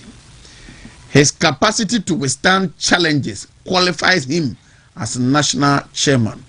Lawyer Andy Apia Kubi to Chairman Wontumi. Yonkoi. Anybody who said or paying somebody by no ebini say Otumfuo said to Tosumi no Santimera Boko Bentimi wase no na penfo de share nsa se wonhwe onye ho totua masum bibra no ho report no wo de ama mampeni John Dramani Mahama nti ho ansam no ana onumnyamfo Henry Kwabna Kukufu Esquire ana wo de atudwa chese NPP president no Frank Ekrafo no wo ana o se momuma pepe peye enye adwuma wo nti ho asem eda ha ana usane ba hanso afutuo ya wo de ama NPP fo ekire se campaign no amoye no wo de ka de obetumi aye ka wonsem a obetumi aye ohun munyatenie kra to nchen eye Harriet Shematin upon wono so e de atudwa na eye NPP nso no just not landing chapter end of your party no mo na party o man frɛ Chairman Mugabe ene Abawa oh man frɛ kia baby ana fe Chairman Bernard Ntwibosi akọ Chairman Wontumi Nyameba wono so ni mfoni eda ha na lawyer and the appear kubi na akasa what say Chairman Wontumi say asemsi a on say asemsi ye nyabotre say asemsi a wanwo je say na kokuduro ya otimi di gina ano no je say ano no kra che say papei wo se fata say NPP national chairman no modema no wanya omu asemsi ana no jana ko pass ni bi da bi enti mamema ruta mixture no pay na no nompi malaria fever no Asiedu why Ruta live no so ba wuru ni pedua mu kama efini kika wo bi ebe ye firi wo na mo apomodem mapa Ruta to na kene so the typhoid fever e na etu ase anope bebi eto no bia Ruta natural products enrom ya nsen ebi wo hono mo onso betimi afre 0244485632 0244485632 SM Beaters Edu Eba Center ena akofa sa dro we yaba SM Beaters na esisi yade do tatahwe na no Avaro nso edi ho adanse me master Avaro ewo asafo wono so di ho adanse panya asem ketwa esisi yade dro na wa usisi ya wo ya na say ye adwumaden ana say yade bi na ama usisi ya wo ya no kope SM Beaters nanom na no wi a wo di adanse be ba sanse ebe flash sisi ya de nyina ma ho ato ana afe wo wuni atenka se wo ba na be ma no me se why say do for chie why say do for chie wonte ayi bia wo konum assembly test ni wi a wo be sa akokono no me kam chiro nya asem ketwa esanya do awodo bebre Dr. Penny Odedu e ba center no a wo de sa dro we ba yi wo no kro no ano we obi a wasanya awodo bebre na stroke otenete na no de wo mfa na do no ma bontinti no say bra mfimfi mantemu na wo a simbe fikro enkran so odoko official town ana say yamfa ne number na say bibia ni afre no 0243989368 ana 0558379545 Tabi, hold on. Ye na ye no hwe yen Asiedu minister. Ebi wo ho bo hwe mo ye no Asiedu minister ka ho. Kosa do kufo na ye na hwe no. Ona hwe na ye. Do mama na ye na hwe no. Ona hwe na ye. Kufo na ye na hwe no. Ona hwe na ye. Oba bo wa hwe o. Na Ghana fo suro no kure. Me catch her up part time. Me salam subatio. Enter me ko politicians rubusa ho. Me ma. No ka say ka smart la ha say abodam. Me si dan answer be minister. Me talk no be the MP. No DSS. And me nim say the me radio ni TV ni nti wonu dia be ye. Ku photo before. Ti me bobo me hu bu ho. Minimum no ye you can say me kono me kuta me kura enti me say present a few to them in cap now every man pay us now every man pay us now every man pay us now every man pay us now arrest pay us now arrest pay us now every man pay us now pay us now serve this country faithfully for a whole year without our salaries. For 12 long months, we've worked day and night in our hospitals, attending to emergencies for the sick and helping keep Ghana's health system alive. Yet, after a whole year of sacrifice, dedication, and hard work, the government of Ghana has rewarded us with only 1 month's salary. Yes, we mean 1 month out of 12 months. The saddest part is about 300 of our members did not receive even the 1 month salary, and their fate is not known since the extended financial clearance expires on 31st of December 2025. Even more troubling is the fact that a portion of our colleagues, over 7,000 nurses and midwives who began receiving their salaries in April 2025, have had all their arrears paid in full, whilst the rest of us, totaling 6,261, have been completely abandoned. Some of us were even validated to receive their full arrears in November, but surprisingly, we were paid just a single month's salary. This is deceptive, and this deceptive action gave us nothing but heartbreak and shattered hopes. What crime did we commit by serving Mother Ghana as health professionals? The Ministry of Health promised to release a press statement and to release a payment plan for our arrears by November after payment of the November salary. Today, it has been weeks of complete silence, no roadmap, no timeline, no communication.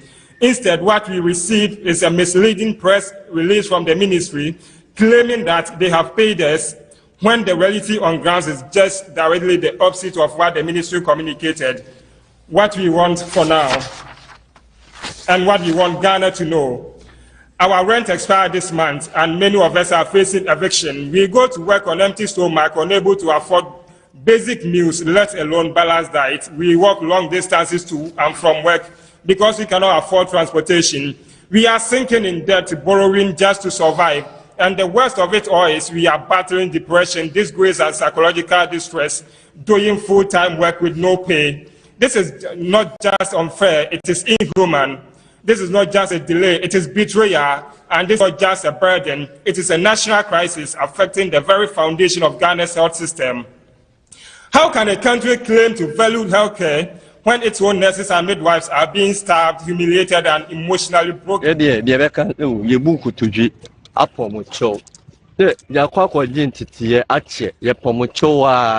Yawo fiacho ebi ye 2024 ebi ye 2021 ye bro ye be ko be bi age yawo fu ya o ma me fi ko fo ebi aneba he me be me ma me na e ma bibi kakra e hye me ho ma be de ba e nti aka me ma me anya bia ma me aka me de de bia me bema if call credit cram me be call ka je me ka hye me man me bia me bia je me bo me ma me amade na ye nuano mo mbai omo kwa ko pe adwuma kra ya aje mpanifo di bi ene ombe aje me no wada before ma mo adwuma amowaye ya wo fie koma de ya che o kom ade ya che adwuma ye Africa de ya kwa che ni na ka yiwi mpo afi ya ko no abo aka no akọ mi bia fi mu mba ya ko parliament mi bia fi mamba ba bibia ehu hie bia ebeku bia ya ko mi bia fi mamba we de pomocho o mampani mahama o de ka che wa be ya manti ya pa chowa o de ma ya juma anya dot 3 ya de nchia kese ne de free KNG adwumakuo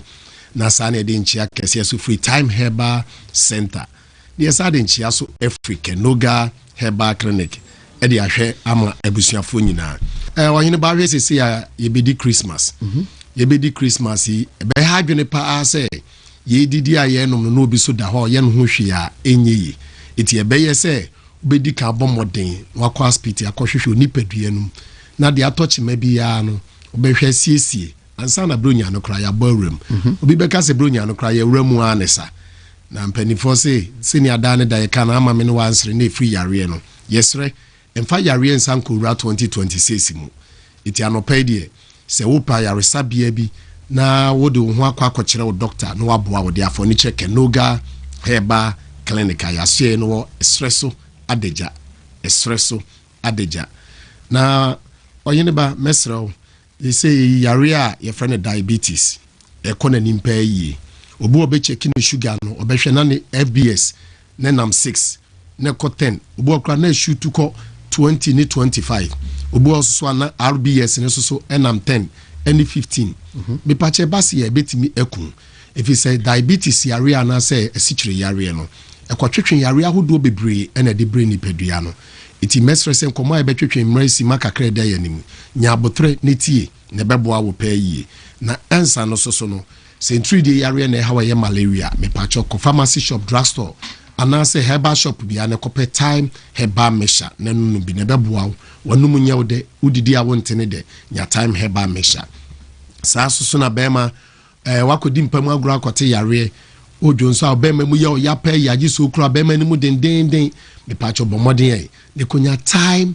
HH herbal mesha oba so aswate nemu yare saa so betimi anom bi time HH herbal mesha anase ne capsules bema nom oba enom na afi yento ayen common eso e ye ka sichire yare ye ka sichire yare esichire yare e de ohaw bebre na ebre adasa acha se hwehwemufo amia unu se about 317,400 ena enya esichire yare ye mpanimfo nko a na esichire yare no bi odi firi na yem na ba na naja yem obu osusu asabi wanhwe na didie mu ye eno akofa saa ohaw we nyina e de aba betena ne so ne ko eden payi nti ane ye ka ne da ne nyina no se wanya kokodro anko hospital ami amwa bedum pempenso bi a afi wo ko anenko esichire yare amobi adidem wa bra se bi atwa ne honam akwa ede afri wonom etu odofo a wo hwe mi anopa na wutie mesrawo se sichire yare nko anete wo so de atutumrika fa woni check Noga Herbal Clinic aso ye wo espresso adeja na ntem so ne ye beto ayen komos mesrawo se ginamba yi na Fred doctor fi se watena se a wo boy adwuma ono doctor de no nsia na what office if is an domna eba no eso timisro ginamba na Fred doctor CCA friend was 0202 04 00 53 0202 04 00 53 anase 0278 37 30 18 0278 37 30 18 we ni doctor number wo fra ono ane befa na one atwetwe enkomo ye to aso no Noga Herbal Clinic enye esichire yare nko na yesa yare e friend ulcer say ye peptic ulcer ye duodenal ulcer yare bia atọ ye funumu odi wani kire yaso ye ya ye Noga Herbal Clinic doctor beboa ni atenete e de afri ho ye wa aboa bia friend H pylori mitwanity H pylori or ya about me fa contaminated drink mu anase aduane a ye die mu ana empo ensu a ye no mu it is aboa we nya ekwan ebetena wo yemu a otake eye won sono no no abobɔ won sono no mu ntokuro enti abrebia wo bedi aduane a eye spicy food and spices won bi te se bia akakadro wa aduane na wodi ye no mu bibi te se bia jene anase garlic ana meko natures afi oyemu samfro na oyemu dwao etu didi kakra bi obonsa wo bu nyina ahyehe obi bekas manya heartburn afo bo ano all the time na ye wo ya udidi ye wo ya wan didi ye wo ya natures yes abo a friend H pylori ona abetena wo yemu a odi wonya na dan chen so a ye wo nipa no bi omutimi kire omo yem kompa yi enkanka ne ye papa ne ye maame nom asofo fasting no betimi aye all right I build your spiritual strength but eduru ba bi wo so a e wo se nipadua no so wo hwe ne ye efise nyankopon abode ne nyansem mu no nsuo bi wo ye yemu a e friend acid ana acidic sensuo epuba da ne da ne puba na ba oyem no na amenya aduane yandi a nyankopon se ne ose boy yefun bibi sem ti se laser na se net bi e kata ye yefun no mu ti se acid ne bu epuba se pe na afi enya aduane antimi ameyam aduane na mpu nuane no na mani pedua na atake eye net na ewo yem no na afi net no ewe no kakra ti bedru ba bi afi wudidi a na se acid ne puba na koka enam na nka se ye yefun no na afi de yawudie ebrew basa dia nature said how bebre no ne ato ne din eye peptic ulcer anase duodenal ulcer ma me ne papa do fa wo hwe me basa dia tutumike fa woni check noga herbal clinic yaso ne enkomoa na entwen so ma yare no mpo emma ansa na wako hospital yaso wo ba ibenya mre ne adaje ne diagnose ni pedua ne nyina free suro besi form labs bi ehia bia ye be rane na afi ansa ne de yedron akan shenu so ne hunu se kenoga herbal clinic yaso ye no ye de bibido krogen na esa yare enti ye de dumbra ehahama eni nua yin ano nam a yemfa chemical bia enka ho eno na doctor na water fridge a odaso ye na no ebehwe fefefe kama enti wo ba ye wono ma me pacho pi wo de wudru adum nsuase eye adum police station wa benya adaja car straight e de aba na wo fro a wo se obesi wo Sakora junction sa so pepepe na wo free eye joso mpotem na eba so a me pacho obetimi esi wa Anwaga junction eno so si ya benya adaja car straight e de aba eno so catch driver ne se wo besi wo Sakora junction ana se o de wo ba eye Roman Hill so eye Zongo police station wa ubenya ye car eye adaja car eno so fa catch driver ne se mpacho adaja mesi wo Sakora junction usi ya peja wonim tenten so a ube ultra modern building hs hona yasoe ewana so betima ka se mehwehwe ba bi a time for no ewo hona kenoga herbal clinic asoe no ewo doctor tenasi fra no pa nonsia ekopem anwumre nonsia saa so ne ye adwuma firi adwoada ekopem eye memenda na hye so se nya diabetes ana ulcer yare nko ana yesa se ye dwodwo yare efre no stroke se ye mass stroke nipa ne sabi stroke yare de na to fomutim na no achia nensa opegya ye oye no hwe ya enye ya fanebra kenoga herbal clinic aso ye ne mua anase obi so a onya joint pains ni padua ni nyina na batwa ni kotodwo ye adwuma kakra no abre na chibremu na chiri kase ni nyina eye ne ya fa woni chire kenoga herbal clinic aso ye beko mua ya 0053 0202 04 00 53 and now 0278 37 30 18 0278 37 30 18 Kenoga Heba Klinika ye wasreso adeja Midiani Ketis Papa Ohene. Thank you very much Dr. Penini abusuafo nyina emomu nyina afishapa migiri se afese se na nyina yetumpon na ye wonkwa ewa ahoden ewa pomdene mapa bosheba mamensa nkwe na menkwohwe nurse fo a womusu epa adwuma mohu na ye nhira ema wukunu ene MPP abre nyina nti ne de eno no na ye regional minister so na no me kan na me se won tie hwe yi ekura ye friend dadwene no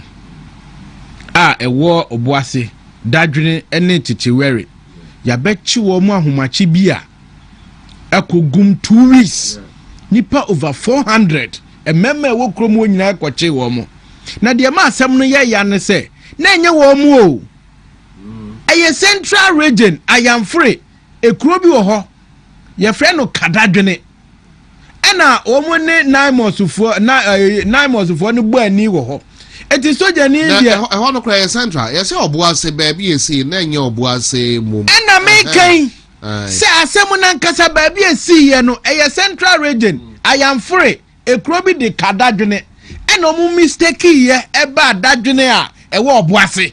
That is the problem. Eti ya chikrofo na gum enyemra kwaso mikokrom ho na se na nipa buasiefu ho no yesra regional minister say on pachew na se compensation bi wo ho a on fan koma kro no ahomte mekwa mema ne buafu o regional minister Dr. Frank Amakunyene ye kam wate se ade a ye de aye dadwenefo a na enye wo mo ne koye ye no enye. It has regional minister who see president and nemu ewo Kumasi hano any regime hano ko power mo chew because ye secret nyina e chewonsa ye ntimi ko chi obi ahomache sa abra wanya boni bia. That is number 1. Number 2 so a regional minister aye Frank Amakohine wa ye a o se e ka ho asem na no ade ya Friday who say na Farmers Day na Farmers Day mampon Ninia, I friend Dada Lex. Ono na ye best farmer ho. Keke. Obi wa double miensa. Family and friends. Empre kwa mienu. Ena mponche miensa. E qualify obi e ma ye best farmer ma ye. Keke mi bisa o. Ebesi da e. Double miensa family and friends. Yes, double miensa de. Eden ye di best farmer. All of a sudden yeah, wunua time abeye best farmer. Oh, regional minister, amanfo anu dem. Amanfo oka. Ye de pewiye. Ya no ye de wo su nyina no ye pewiye. Oti ase. Enti bibi sa no eba, ye ka kire wo se, we die amanfo se dabi. Dada Alex, oh, why na name Dada Alex? A farmer. Obi ye gade wo ni fia. Ne dachi no ya gade obi amakoni ntosu bi no double miensa ne namfie ho a eno kire se o ye best farmer na Paul enya ho nko omo best farmer awards obo ye miamia pi confusion asio I'll sleep here till they come out to say something to us. And this is not our first demonstration, no. It's not the first demonstration we are doing. Imagine if we were their children. If we were their children, would they do that to them? Imagine your child goes to school and sit in the house for 5 years. Oh, why? Oh, we are tired. We are tired. How do you survive? Oh, my brother, how do I survive? Imagine my father is on pension. He's the one that took care of me from start till I got to college. And the college completed 2021 and I'm still in the house. Imagine you ask for salt. Why? My father is even on retirement. My mother is a housewife. How do we survive? It's only by grace, so we are tired. We are tired. Oh, we are tired. Please come to our aid. We voted for change. We know that Mahama is a listening president. That's why we voted for this change. Please come to our aid. Please, come to our aid. We are tired. 2024 ye tumufo. Na mama NDC for that damo to mumrade kika nsemo a. Ene mo ne. Enne eye kwese abayima efo nyina esu.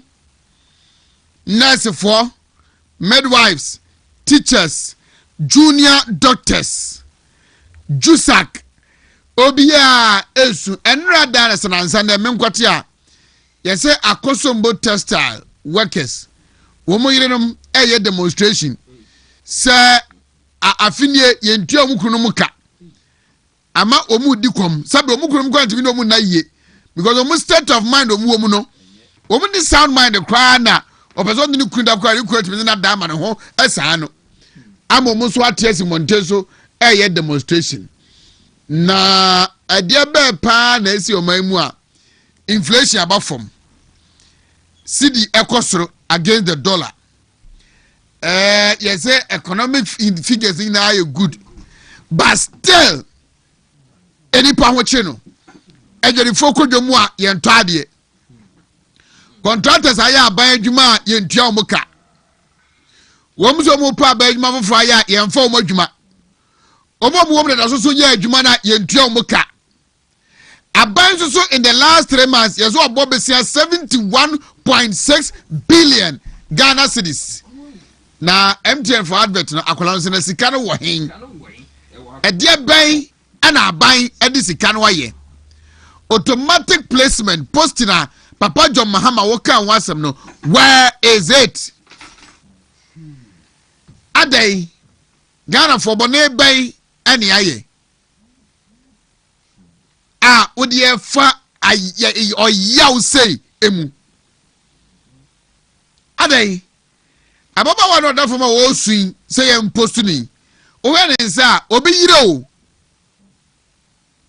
obade obi yire Abrantie baako Legal Wives Association no mo member baako o ene down form no Abrantie baako wabu nkotodwe epa mampani chewi was it demonstration kwa woba ne maame na ma ne keska ana obai why omunzu so adwuma no abanada na form mo ye adwuma no so a afi Bosome baako pra ene motua moka. Yes, security agencies no matter once be. This is the reset.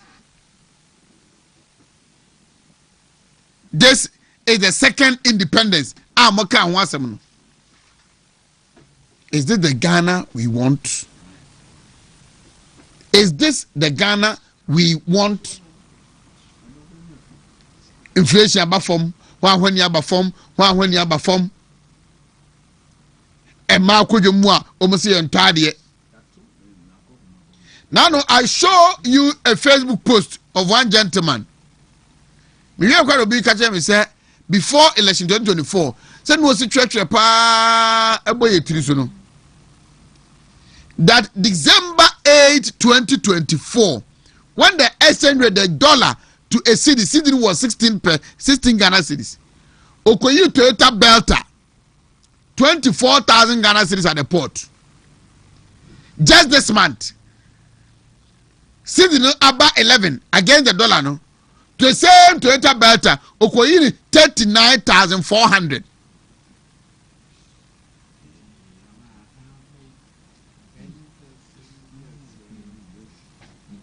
Boy, I know how to you to move BNT. Mento. Ebe kuye nyina yemu. Mento.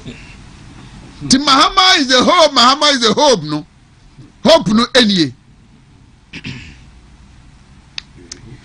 Ghana for you have an opportunity to speak your term before you thumbprint on the ballot paper on December 7, 2028. I'll be very, very aggressive. We are over to Teku and Dr. Ernest. Kwekweji. G-Tech for bit months on movie. I saw a man about the doctor. Okay.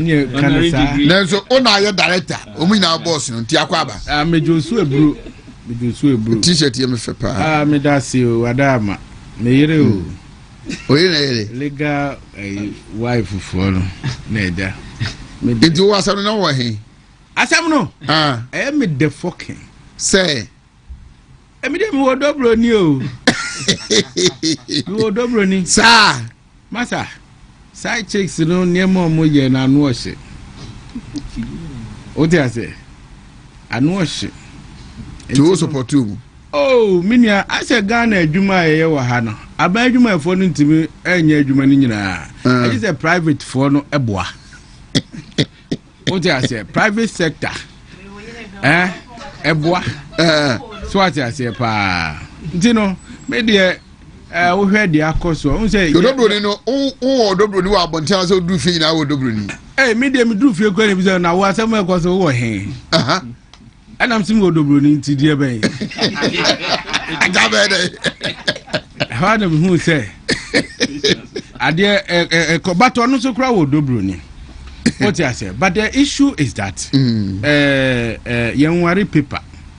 You worry nipa.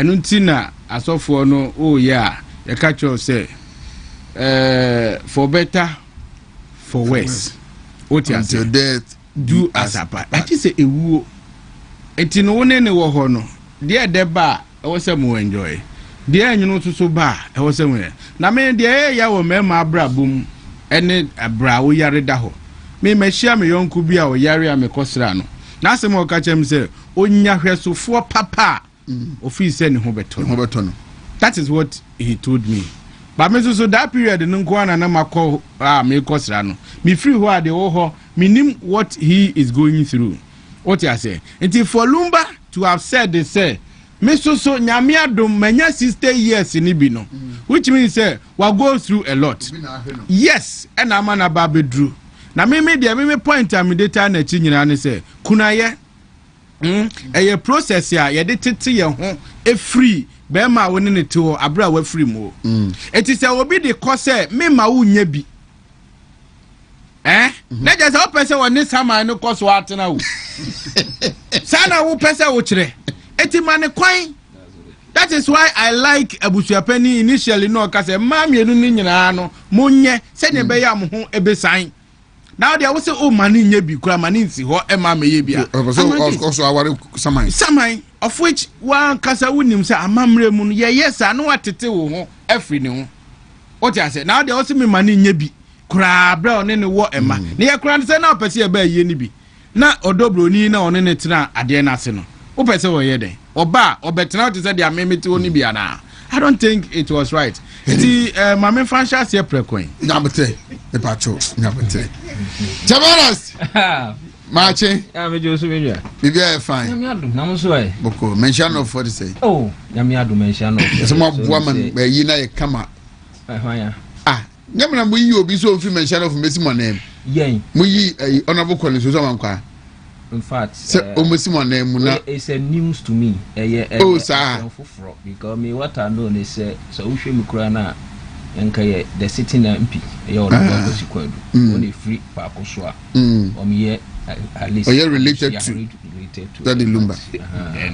But Sakran and then I'll call high will be from Abontin. Maybe I'll be now Quajinipa and a ward. That we don't know person actually. That you be a kind of food. I don't know. We very say I say bra Didi run his wife ye na mami okoko sunsu chinchini ye pamli so they say that na na koye because say o na ye Lumba mami say no papa nso do so gubu the sense are reho acho ko de bi nsi da ye adwuma hyehyɛ ye adwuma ni ahyehyɛ ye de be ya de nti ho de me pese me ko na me no ho de na me the director ken na me so no we were the other end say na otu da na ede no mutimi di ni kama ebo mu if you know otu da ede as me see here ko ba say court nsem ba yi so otu ase ye say do odi ahwe de ba yi fi no de nwansa na ba o say be ubi di mate na ko ka kire say be driver Juma car na feel driver no kra mesin to ko be si Ghana ha nyina yes ansem we I think say a hono ntwe what you say hono ntwe mo titi grofo ano dodo. All right, they should have say on be yard na buma baby ko na that me champ Daniel Teku. Oh, you are right. So over from Dr. Champo, you are right. Oheneba media from Dr. Champo odifre. Oheneba adeba ko me hunu say ebra na ye mrantie no. Oheneba na ye ntade sie ne ha ye ho na ye na Asiedu. Ba wo nyini ko no. Na waduane die mu ntade hyem wo ho siesie ne bibia no. Na tumi ni firi wo nsem ko obi nsem obeboa. Enu nti na ye mu bi wo no ma ye believe say Omo de nkrata na tete omo nsa na omo de yedede no. They should stop. Because heaven cry no, unyuma na de be heaven no. Nya wo Holy Ghost a wo ye wa sori na de be heaven. Eye unyuma na de be heaven. Enti adwuma no yesi adwuma sini eni akatua. Enti no it is not what we start, minimum what we end with. Enti na I believe say said the abusua panyin ye no. Me de me nya team whatever team me team abusua panyin. I believe that my family team abusua panyin. Where dey? Tupac movement team abusua panyin. I believe say na esen krofo bi hunu say ye wura kan say me be one of the money made too. Yes, it's likely. Committee information is Oheneba. Adeba kwa yen look Kumasi ha. Yes, Oheneba adeba kwa yen ti ase ne say. Yewura Santene kan sembiri. O say asembie no mo beka court bia betimi adane no. Beginning amenya sa video no. Na aye madwin mu dede bebre. Ba me tira sem say Yewura on kasatra sa o. Ensem o kan bibia o ka o che say ansa no be make any pronouncement no. No we believe say fair investigations have been done. And therefore, all the court be reaffirming what he has done. A mention, or the more for kutre, and I say, Omfuku say, Nana, that there's what about in near Bushan and Transi. A Bushan and Transi almost shares our day 13th. And Amuka 13th for some, it must say, man, she did to move, as suggest, almost just say, a more, and some men Amukai. Someone can be Biadia. If you, Nana, that is what about his Abbey can say, date in society 13th. It's a 13th in the would the open for court we are singing now. Mensia, and in an animal moon and animal, Mensia, a castle of Munko Buama, some young canoe, as she did. There's a moon is a yadia Bako baby, best. And so, a biom or more, the position of a Busha Penino, a young more person of the dear grow, a baby. Modernization should not make us mad. Because go for one ma, Yakaso Mukunum Kranko Busha Penino Mobus, Mompene. Na Abusha Penino, say chinchina bema na ozo diana. Yes. Yes. So the yedi hine no sa na busa panyi. Odija. Eji abusha ayi bema wo mu no esa ekitekete no hwane bede abusha panyi. Abusha panyi nye age o. Menim sa. Yes, nye age. Na panyi na ede. Abusha panyi no eye positioner. Say ye kase obi ohene a nyo na panyi abusha panyi no. Abusha ni nyina. Debi o abusha panyi no. Abusha ni nyina na gidi ye say Catch for a woman and I send penny for a woman. As soon as I know Bentina, and I believe that bit made with your penny. Yes, I'm penny. Why are you, Papa?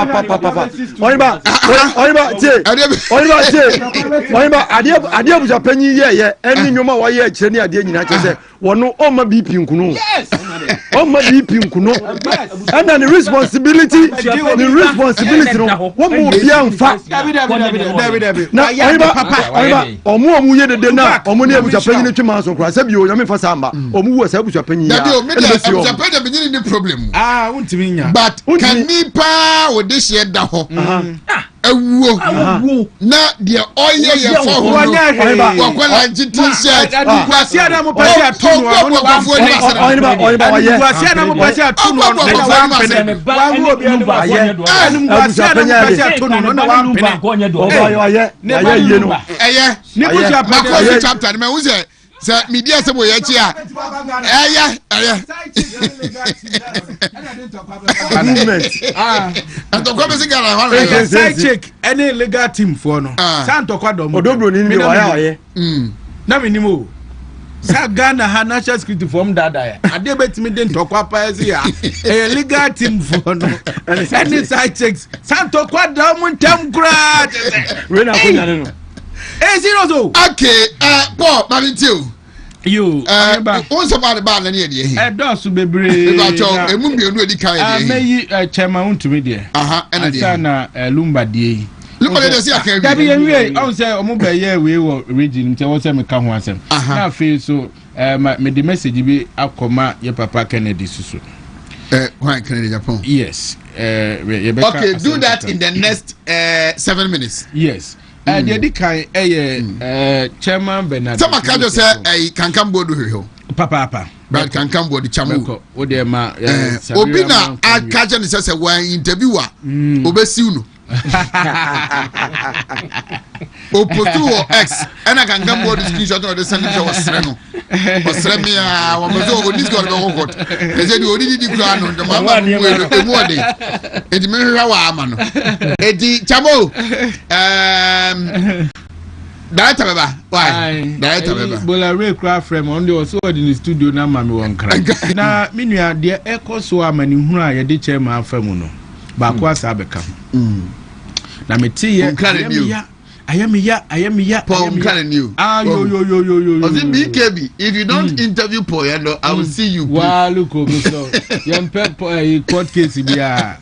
It's my back. Share Oheneba.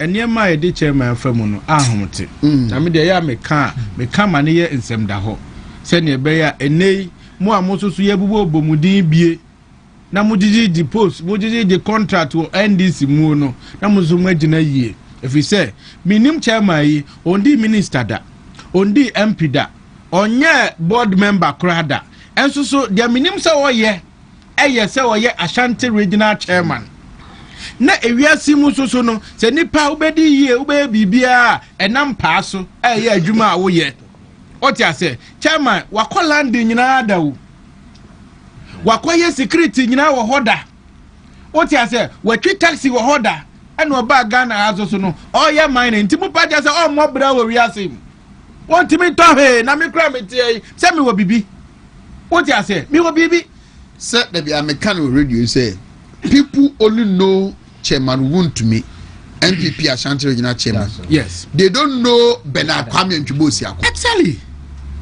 They don't know. They only know Chairman Wontumi, MPP Ashanti Regional Chairman. Yes. They don't know Bernard Kwame Nchubosi. Exactly. Who even knew? Yes. Sir, Nano Koto Mukoye, a Paradise Insurance. Who even knew so Wontumi or insurance company? The be anyone say, why ya? I'm saying why and why. Monsieur Mobokra no officer or more brackrada party buyer. Yes. People doesn't even know say concession can was some crano or Jane time on MDs in our power. And they think MPP buyer from nowhere. What yes in way? Yes. Yes. Enti me pesa manfo nyina hu ni say Wontumi be di regional chairman no on that for mo. What you say? On that from oye na dwuma. That is why Ashanti regional city no a regional chairman city no ya fama obi akeke jana ko de da fama anka ya mfa city no ema no and that time so near wo position it was unattractive what I say just say ene dia ekoswe and this for S3 wo akwana say nyina so but me say we shall bounce back Oheneba dia me sa te ya asaya mareho abeka chairman de no ho ye say ne yire omakosisa ne cars nyina it was ban on anti-form because of worry Wontumi. Despite enyama mudi aye chairman nyina masa tie si ne yire so agye ne yire cars nyina adanya o worry chairman Wontumi. Eti abrabo aye bono etese wo ye politics a why ye bone say why ye politics ana say wo join amayoko MPP a why ye bone say why join the MPP enti na da ni da nyina no me kase party no yan hwe ye niema bi yie yan boye homo so ni ahwe yie a ye de nsam bi enkofo katu enkofo bi so ebema ya ma ye ho aye ye hi ama de wo se ye na ye digina ho no ye timi nyina ho they want to suppress people say Wontumi identify who crowd with the MPP. Yes. We MPP na say we omudu so bi to say MPP dey who so MPP ne be you say o and just say what power party no. Yes. Which is wrong. Etimi dia me feel say ade o maye no enye ade papa ne nyina no ye nkasa entia Oheneba me to aso so de ne ye starting say ye ka ho asem no MPP fo ayade court nsensem a ekoba ye nyina no etimi aba abehia kama ewo lumba ayi nase a chese dia akosuo nyina no kire se ye de ye ni afa de mumu no dia court aka abutua pani a ye nyina yaje yatum wo Ghana ha se wono na take decision nipa wu a abutua dia of which abutua pani susu na hwe ye nhyehyɛ no oka se 13th no MPP for etimi buy na mani je papa because minia your opposition na so sa body a etimi ekoboye no ehye nkran me bo the national executives and the regional executives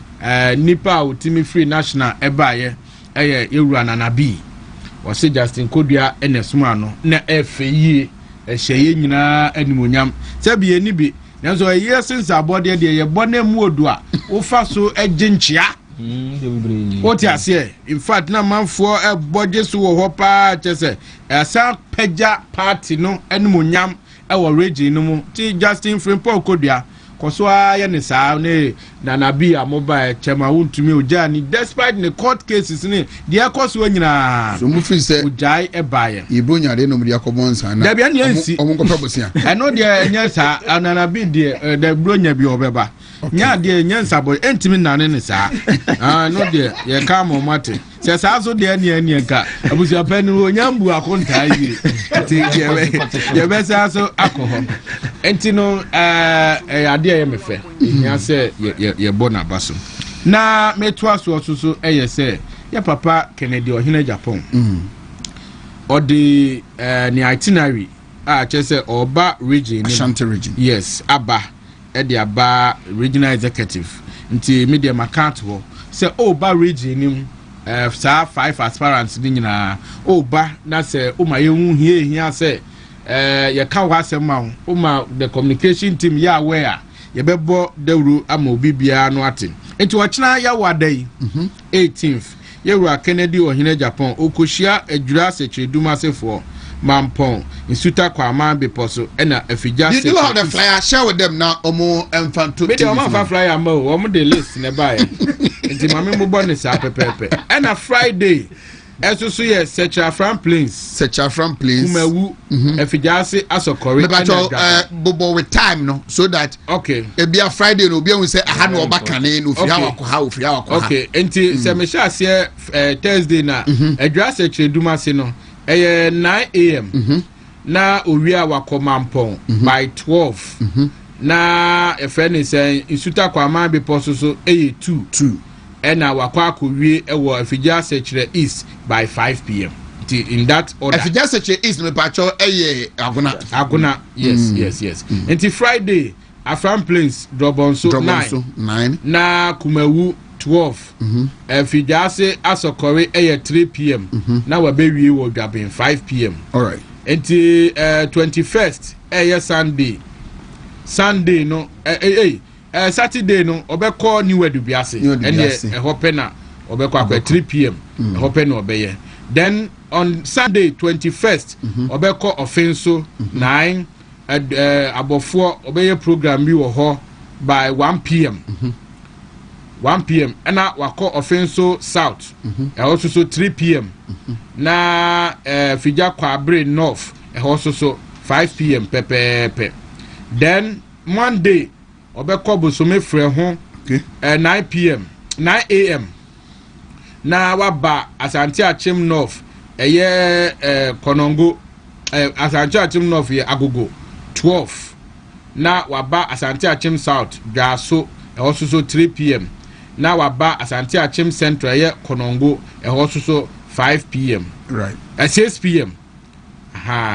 Na the last day I'll be the 6th day no Ahafuano North also so 9 a.m. Now waba Ahafuano Southeast. That is Tepa then to Edujama. Yes. Southeast 12 noon. Now waba Ahafuano Southwest. Where Mankranso 2:30 p.m. Now waba Achuma Webiaja South. My constituency. Abuakwa also so 5 p.m. Okay. Now we have 47 nina. Debbie Okaboma, I think say need a day no 4. Okay, so outside the outskirts of Kumasi. Yes. Okay, because Mante the greater Kumasi constituency. I think say phase 1 anyway. Then I say Omrana Omameye. Now there can a good welcome to Ashanti region. Yes. High in the fee. Yes.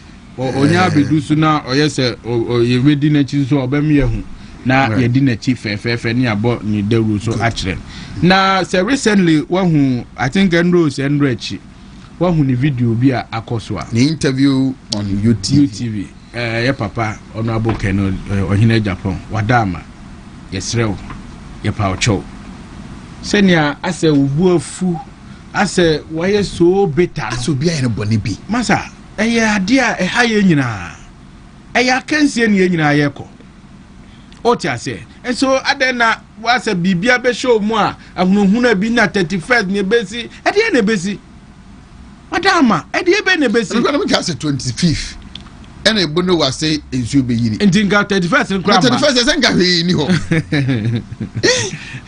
eti yɛsrɛ no a sɛ na yɛkoto srɛ no a sɛ sɛnea wɔde hu bi ɛhyehyɛ mu na ebesi no ɛyɛ wo partyfoɔ yi a da ne da wo sɛ wɔkoma yɛn ɛna ɛkɔto aba wɔnyɛ general elections and so ɛde nti na sɛ wɔyɛ so bitter ɛna in your mind no Baumia doesn't exist. I think if you use certain words na say na president Kofo frame a oni mu ekohia ne birthday fe I think say with that no mo be kasakra and so why mu say na videos mu nyina mu tin komo what you say and no public utterances na eba no it's not encouraging, especially wo ba so aba be hia yen na ukura sa ade na wo de ba no bi dem feel say enkoyie what you say the air cost will be no if he say you manage because knowing him touring so many constituencies, the energy, how exhaustive he is. If I was to be closer to him, yes, come on, media engagement. Come on, David. It's no media me feel say baby I walk on in should rather encourage you. Obeba, you come with smiles and others. What you say, baby, I walk on in it should shaping you, it should shaping your thoughts now. That's a baby, I free now, yeah, Banuan, that's Womudia. They feel say, Uni ending ye. Until party for the unlike the NDC or Muko bar. Now we anticipate chaos near the adeno. Yet the antisa, Tiwadama, ye paucho. Party no baby, Ababe Druno. Ye Kotosra will say, baby, you do not yet. Biento yaba asomdwemu na yensanya attractive to Ghanaians ebiem. That is what we expect. Na inchirima etimi emeto aso na emwa ye nyina. Teko Oheneba, your boss is also has begun a media engagement. Yes. Accra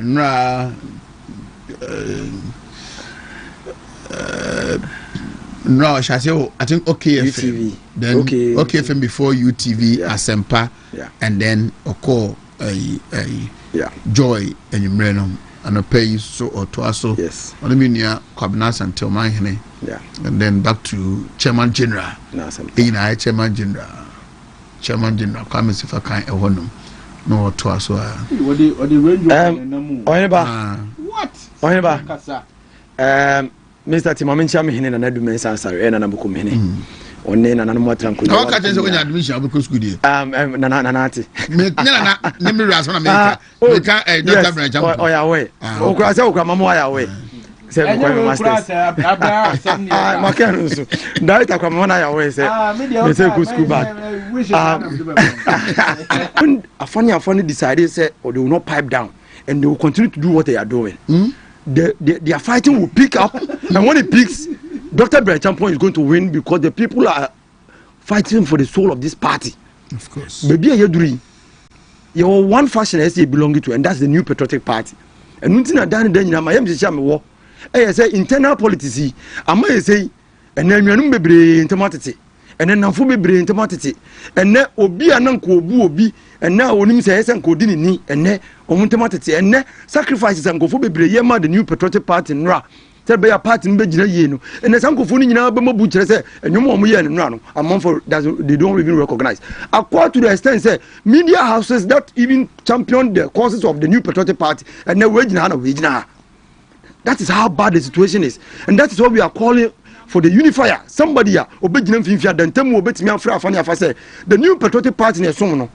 And the Yambra, Nyusu, the New Patriotic Party, medium GD say Ghana, I say to a babianoa. MPP are there 46%, and the NDC are there 44%. Not the Akano, depending on the party unified no, and the winning elections. And therefore, the winning elections are the young Kabum as our winning trump card. And when we are united behind Dr. Brancham, we believe say Obia Owa Kuduro are in the face of trouble. No, Otimi Jina ye a canon semebra, emotion showing up. No, it goes to show say he's a leader. If you know can be or say election committee, ye Jomudi. Ye Jomudi does not mean say we will leave the gate open. Ye Jomudi because and some of can be they put it into action. The last time better I say. Ye me no US in diaspora and some of Mokeka, it be cry, I think the US chairman. Mame, yeah, they also obey you party if you decide to ban proxy in your banner. If you want to go to court, we'll meet you there. Yeah, can say everything that we did in the last elections, Amma and Kabono, Anya Yeno. Sanyoman will not do it again. Beyond these elections, and your party, any electoral commission ever handle. And yet, you are going to give it to the electoral commission, the security is going to be given to the police.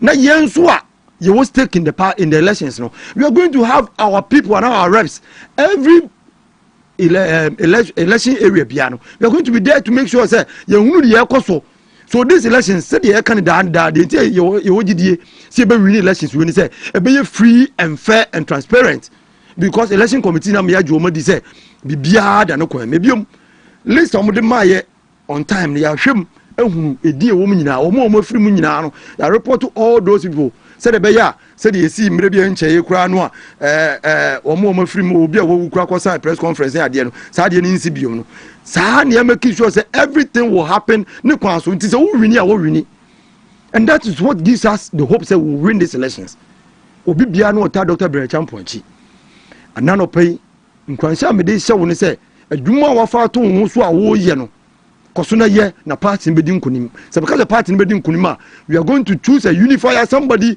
who believes in the party or Boma party na gina brane Oheneba ade ba ko a me pese party for ebe ye ne say ahwode a ye de ku ye hu si hye NDC ye ntimi nya saade no internal politics mi hwe ebi mu atenie music radio station bi pro MPP radio station do awia na wo hwe atenie ni nwoma ye ya na me ka se emiri etwema na chairman bere ntwibo esi akon edi ni chairman aguso odi ni chairman na MPP fo bi etimi gina montir kansem bia nsene mfata na omuni nse omo attack Wontumi forgetting that when you attack Wontumi you are attacking the MPP sa na omo attack the other candidates me betra na me kan ni other candidate na me se me ni besia na me na ni sa se twa na mpoa edi na tema the new patriotic party na me attacking no because sa nipa numu omudo omo si won mo ebra omo bo MPP mu no me te ko me mobi Juma omo sacrifice omo bo party omo dia support party no omo bie ni won mo de omo ye maye bi enti eden na menya kokuduro ebetena because I've been given the opportunity no matter any of them na me kan sama ehun yan ensem fata Dr. Berecham warn you the some of us and he said when you go and spend a minute attacking any other candidate you are spoiling my campaign and I'll call for you to go out. Metie my bosses, Madam Tucci and Akosi Ajimai, they are watching me and they will make sure that if I go out of my way and attack any other candidates right after this program, they will call me to order because that any sue any buyer or Dr. Berecham a campaign and now I'll call ya or can in one thing that he said the no also change and say in politics there is mafia. It is not like Tim Bryan, we don't know say there's mafia in the system. But what we have to do is say a campaign, you did in the go was how mafia and intimate the and say oba now we are emotionally immature or you handle things aware a big part no fear. Who campaign I was saying no. We don't have that time. At this juncture, the various volunteer groups and one more on Facebook, social media, say we are a fan Ponsa Benjamin, Bosheba, Mebodi, I was all these people. Oh, Ben Lexis Mo, Olivia Mo, Jumedia Omu Dima, Dr. Berecham Ponchi, and we believe at the end of the day, it is a party that is going to win. And now you be said Dr. Berecham Ponchi in the very unlikely, in the far unlikely, in the almost impossible unlikely, say you don't win the 31st elections now. Will you follow the campaign? Because Osunkokro spirit he believes in the new patriotic party. He believes that the party must go on. And therefore he said yes. And that is what I want everybody to believe. And that's what I want Paul, my director Paul. Everybody saying, me Aduma 31st. So Dr. Berecham Ponchi, he should be ready to support the new patriotic party. Now, I just want them to confirm here. Dr. Berecham, so when you have that spirit, say, I feel not own a broken heart. You should be able to understand. Say, Dr. Belchampo is going to win with a super strategy. And when we win, are you ready? When we win, are they ready to support Dr. Belchampo? I want to believe, say, saa na nipa nan na akere nyina so na say nipa num no bi adwene say if it is not him the obari ni bia no obe support for now honorable Japan Martin in Kase or say he is here to decide onim what will happen say wa hawenia but nipa nan na akara de onim so bia wa akoma pama party say wa hawenia obeye yeah, Doctor, honorable Kwekwaji, yes, I forgot. Yeah, catch Dr. Brenkampo. Say Ghana, you talk about police station, you talk about communities. Yeah. Oh, Oheneba. Police stations no communities. But you talk about police stations. Yeah, they are called constituency, are called regional, called national, called kind. You talk about Engo Cancer community we unya say. Yen tuaba wo honom sa ye tuaba e wo polling station the LI legislative instrument ye the tuaba no e mandated the electoral commission on for ballot box nisi polling stations e wo communities ni mu yen tuaba wo communities chro mama such a man hoye ne hoye me pa ne hoye mun ko so amon pa ma yes saa kun yɛ de ntimi nko yɛ de betimi anse mpaebɔ ɛna yɛ bɔma chairman na nse nyame nso ɛbɛyɛ nyame bɛkɔkɔn no ɛde amaye na ɛyɛ me ankasa me maame ba akɔ sɛ menchi a ɔne agya fɛ ne sɛ Mr. Owusu Kombia Kobia ya ɔmo nyina mo takwa ɔmo monitor program 24/7 yɛ me ankasa madam for yɛ Matthew the parents any woman no muta monitor program no musi ade a men ka enkyerem people omo ne saa tem bi omo ba me kasa ma wo mo omo ne saa nkrofo no emerewa ne nkokrowafo a omo gufi a party no omo do party no omo nom party omo di party no se ni pawi de brain nyina no se me betena fidie bia so a me kasa ede ma wo mo na se de na oto enyumo ana menua ye to for unity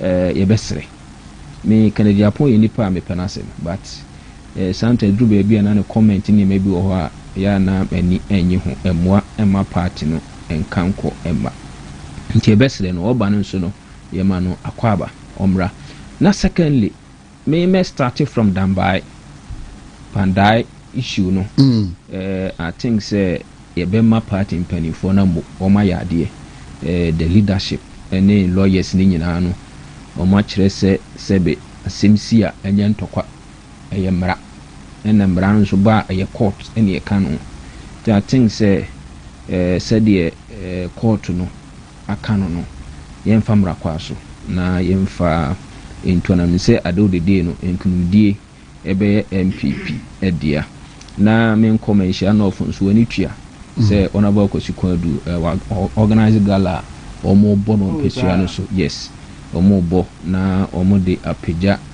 mpesua no nkanko ti omo gusu a omo bo through the Christmas period ene enkanche footballers ne say dwumadie no omo yenko wano say de be ya ado de day no na den kunimdie beba weekend nso ne be call rounds ye koye Dr. Muhammad Bawumia adwuma ye call all the electoral areas yani no mako kasa na said ye ka no aspirants ni nyina fata na emum at this point die emra emu ide obi anim say Dr. Muhammad Bawumia ono ana ya so na hwe ono ana anye bia no so hwe party ni mu a ye hu na adwuma wabeye de ama party no nim die a wo na botre a wo na at least si ye na do danko akufo adamamuom Dr. Evans Dr. President Ajakunkufo amamuom ye hwe na ho keka ni nim die a do bua ma MPP amanyoko ayi akono e ma amamu a ye buo yetimi bu ye ma ne ye akono a ne ye hwe ni nim die a na do danko akufo ado na mamu mu nso tim de bɛboaeɛ mmra na sɛbe aboa bi pa yɛ akye yɛ aweɛ ɛwɔ ɔman mu ha na ideas a wɔde baayɛ ɛtumi boa ɛma na n'adoda nkɔ akufo ado ebu ɔman yi a I think sɛ Dr. Muhammadu Bawumia deserve sɛ yɛsan ma ne toa so biem na at least ɔtumi kɔgye tumi ma yɛ because sɛ wohwɛ sɛ wɔtena aseɛ na wɔhwɛ sɛ Ghana ha amammuo mu ahokyerɛ ne nneɛma a ɛnhyɛ da nkɔ yie wiase mu ɛfɛ ne sɛ atorenkyim ati yie nyinaa no na wɔtena ase tumi dwene yɛde atwene mu pɔ a ɛmu oduro baayɛ a sɛbe na adwene mu pɔ baako de to hɔ no mu a yɛhwɛ the number of nipa a ɛfɔ mu nnwuma ɛwɔ ɔman mu a ɛtumi deɛ mefiri sɛ yɛpɛ nipa a anyɛ biara no wɔbɛtumi adwene akɔnkan ama sɛbe wɔde policies and programs ba a ɛboa ɛma wɔ ɔman no temamufoɔ ɛdi yie ɔhwɛ kya no sɛ Dr. Muhammadu Bawumia stand tall yɛnhwɛ n'abotrɛ a yɛkura no ɔpɔn sɛ contest a yɛkɔ nyinaa nsɛm a nkurɔfoɔ kafa no ho atɛmdidie ne nneɛma yɛkɔ nyinaa papa yi agye tom wɔn kasa wɔn tentasuo wɔsi deɛ ɔbɛka bia mo nka na mmom sɛdeɛ yi sika kyerɛ yɛ afagyan ka kyerɛ yɛ sɛ elections are won at the polling station. Dr. Muhammadu Bawumia anadwene so wɔn deɛ wɔne sɛbe esi ahene ne ɛtu ahenefoɔ ɛna ɛbɛkasa mmerɛ ne mmerɛ nyinaa na ɔmo ahu na de so ɔde hunu nea wayɛ ne nea obɛtumi ayɛ ɛde aka ho ɛna wɔkyerɛ yɛ sɛ anyɛ bia no yes mmerɛ a nsɛm yi esisi yɛ asɛbe yɛkɔ nkuguo baayɛ yi wɔdwene Ghana nkankɔ ne Ghana mpuntuo ho ɛna ɔka sɛ no ɔpɔn deɛ ma yɛ nyinaa ne nhwehwɛmu a party yɛ yi memfa sɛbe me party ma ɛnkwa ɛni agorɔ ɛna ɔgye to mu sɛ sɛnea ɛbɛyɛ a anyɛ bia nyɛ atemu da na asie ɛyɛ fie sɛ nan adɔ de day no obi nso ba no bebu ne yɛhwɛ ne yɛyɛ ne nipa korɔ no nso bɛyɛ yɛyɛ ne nipa ne yɛyɛ a sɛ MPP tumi hyehyɛ yɛ ne ma yi a Ghana fo bɛgye yɛ atoma saa to aba ma yi ampa so otu saa na mo yi sɛbi yɛhunu sɛ Ghana ha MPP ni bi mo awura atu no one behave sɛ the NDC fo behave yɛ no Asiedu nkatia kyɛ fugu dani akyire a na NDC fo ɛhyehyɛ taas no wanyɛ bi ɛno kyerɛ sɛ wɔyɛ badwemba wɔyɛ nipa a wɔdwene Ghana ɛne sɛbe Ghana ɛma ne MPP ma ho sɛ wɔnhwɛ ɛma obiara nyɛ dɛn ɛnkɔ ɛsan mu ɛma wɔtumi gye saa deɛ wɔatum ama nnɛ wɔse anyɛ biara no after sɛ nneɛma sisi yɛ yi a yɛbɔ yɛmanfoɔ ɛbɔ nkurɔfoɔ tiri so yi a yɛde nneɛma ɛhyɛ no yi yɛsi adidi gya de bia manfoɔ ka adidi gya wɔse yes moka yɛdutum yɛ na party ni wi ni yɛ no yɛde ekosisi yɛfɛ ne sɛ bia nipa bebree ka ho ministers MP CEOs board chairfoɔ ne ade ɛka ho na emom yɛsrɛ mo sɛ bibia nkɔ yi a mo mfa nkyɛ yɛn ɛno na kyerɛ oyɛ leader anye bia so leadi na mfonso ba wagitum no ɔgye ne mfontuo tum hu sɛ no nipa na me nso ɔmo ani anye a ɔsɛ metimi no ɔmo kasa Dr. Muhammadu Bawumia tumi ba bonten be pa Ghana e be pa MPP fo kyɛw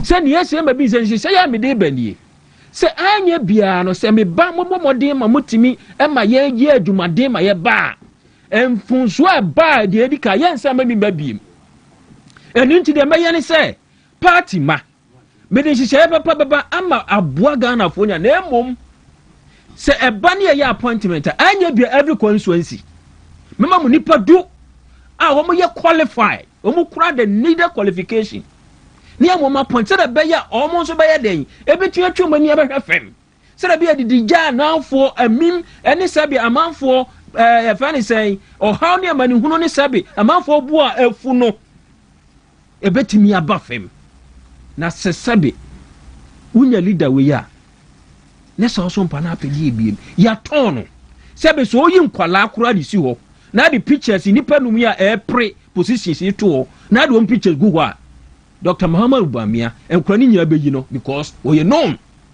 ɔkuru baabi a yes ɔmo ntɔba ɔmo de ɔmo ma na ɔpapa ne teɛ ɔmo akɔsi tem maame nom ɔmo ɔka kyɛn paapa maame bi pɛsɛ daakye meyɛ te sɛ papa wei sɛ ɔte aseɛ ɔmo nim no ɔmo ahu n'abrabɔ ɔmo ahu de wi a wɔsi teɛ ɛne sɛ ɔsi do nipa etimi deɛ mɛsrɛ ɛne sɛ yɛnhwɛ sɛ yɛbɛkɔ fam Afarijan say elections are won at the polling station. Yen konkoka ye no munsem. Ni afisi ye beye ama ye ho aye akono. Ye beye de ma oman e de ma biaka party ma no. Yen ko ne yen koka. Eno na Dr. Muhammad Bama so hwe na wona mo nko obi asem. De onu betimi aye e na wo ka. De onu ebetimi ane de waye ama ye hunu ho emfaso. Ye hunu de waye ama ye hu say yes. Wo de man obetimi aye ampa so obeye ama na abro so. Yesre say eye police station for council executives national pass executive besre mo se bia be ya ye komba ha ye na adwuma be ye mre no moma ye nsoma Dr. Muhammad Baomia moma ye nto aba ne ma no na se adom dum na nyame ya adom ne de kosie ni a minim se no kuredie Ghana fo ebe to aba no e de ama Dr. Muhammad Baomia na mesre Tell me, don't worry. So just here. Me the Americans say, okay, who say your friends here the Brian to her 24/7. Yeah, any perform the Paul Akasa. O Akasa. Yeah, and I also Kasa. Me time, and I'm a dear mouse of me there say, Piao. Something I'm Kasabi. Yes. Yeah, for the Ofian Yedinko. One can answer. Me time, I'm the ama a Chemana. Oh, my time in Kasa. Is all right, timekeeper. Ade. No, and see, the Abekane say, a police station for your best remo. Dr. Muhammad Baomia, you didn't quite want to be a member at the Amaye because you be a Jumano, obetimi aye, amanabroso. No, I made a manusi, no, a now tune for us. Ye napa pass, ye na you rase. Papa, Miss Soran boarding, why yes, sure Juma. Papa, no, I yes, sure Juma. I am hoping and praying. Say, be your year, you man, son. No, the Akodam Penino. Central for my women are so high. Now, feeling a coffee as you may see. No benting, Abebusa, no bechichimu, and I am the Sierra, a tear avocat. Warning. Hey. Advocate, claims advocate, or turn a warning or born. Yes. Into me, now I feel I'm a coffee will be 2 years and a good year say, now I want it. Who to mean come be a bayan answer some as you do work. Tiana, there was a man per year for Hono. Young Cosu. She, a dear, and it's all the evidence say. Now, when you go to Germany, what I have been found, I'll call resist passion near the idea. There's no so be any. The evidence also reading the report. What's it me read it? Me read your mobile who near Yatro. Me never come at Yatro womb. Near me casse. Penidia or Cassa, a big womb. Ya me casse. Would it be a counter so you be a cream? Now, I think, say. And your dear was say a day, yen no more similar. Womo enqua. Womo assumed ye de cassa. Near some a seno to voice your cassamono. So a history now record to Supreme Court ruling. Our cost 33 year. Now have a beer or different baby ya. I think say a seminal for Trinity. Your mom pie say, I'm in Katabi. I'm Oheneba. Now, on some our talking about community near it is not for any electoral area coordinator in the party structures, apart from the polling station executive or electoral area coordinator. So your secretariat, your youth organizer, over party, your youth organizers, your women, your Nasara, because everybody has a department to take care of. It is sometimes when somebody is making a strategic statement, or wait to make a statement around that time, and it is politics because everybody is doing it, and we need to win power. The MPP is a political party. Yet, be winning political power. Sana Dr. Berchampo campaign team awati our internal elections. We are there to win political power within the party, and we are going to win. Statement is a strategy to confuse the delegates. It's not a strategy. It's a statement that we want the police executive to. But it's not a statement of fact. A statement of fact because no. About the community, yes. Two about community. Yeah, two about community. Yeah, two about our police station. That is why we went to court. No, Afarijan, the returning officer of the presidential election, because elections are won at the polling station. Oheneba, it is not for anything. So I can't say you work coordinators or honour. every coordinator responsibility our say after every elections you are supposed to know obi una be deploy police executives are mbakwa manage the police. If I ask you say Abetifi Zongo community. Honorable Brian Champion, how many votes in 2024 I can say? Unless I speak to the facts on the paper, I will not be because able there is no community. We speak to it. In every election audit, you do segregation. Segregation means the older people, what affects them, how do they vote? The youth, what affects them, what do they vote? When we were doing the 24 elections, everybody will attest to the fact that some of us on our various platforms were concerned about betting tax because we knew that the youth now they involved in betting, they were angry out there and their actions were against the party and it affected the party. On the day of elections, I was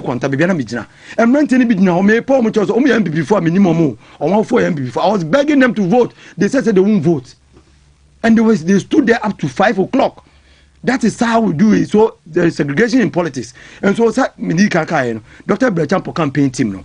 We have those who do communication, those who do other stuff. And then everything that we do is for the consumption of the polling station executives so that it will affect the way they vote.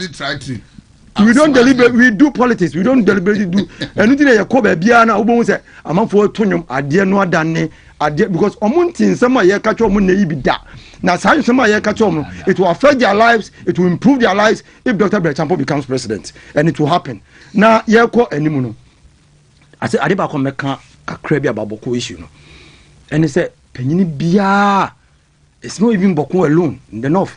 Penyini bia what is south. Awoye adwuma kakra ba wonsem se uti wansi di kura ko mo obi se onye gidigidi wo soro no manyam betua oka Oheneba most of the time those who stoke the war, those who do all those things against people, Oheneba they say they don't live there. They have not done any investment up there, and then they will send money for the young people who don't have any business to do to buy guns from Sankase area near there. Then they will enter and then do all these things. And we are penina who here no here.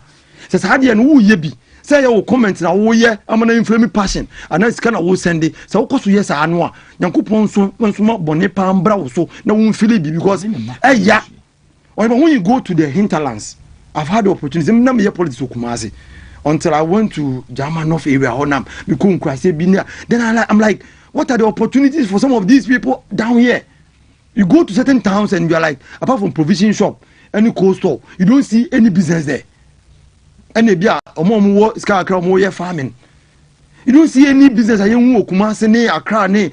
when you send money there for people to buy guns and kill themselves, God will punish you. Because, and sometimes the worst thing is that omubu phone timi ba na aba down here na ebi wono no mo kontokwa e wase ha no enti besere sampan for almost to war no nyina they should stop ebium lastly MPP we want peace Oheneba after elections there will be MPP ye beto abawe you will be one more we will not have any choice than to take the person out of the party and yet mpanyifo no kwa from top to down because if you decide to run this party down, the party will come at you.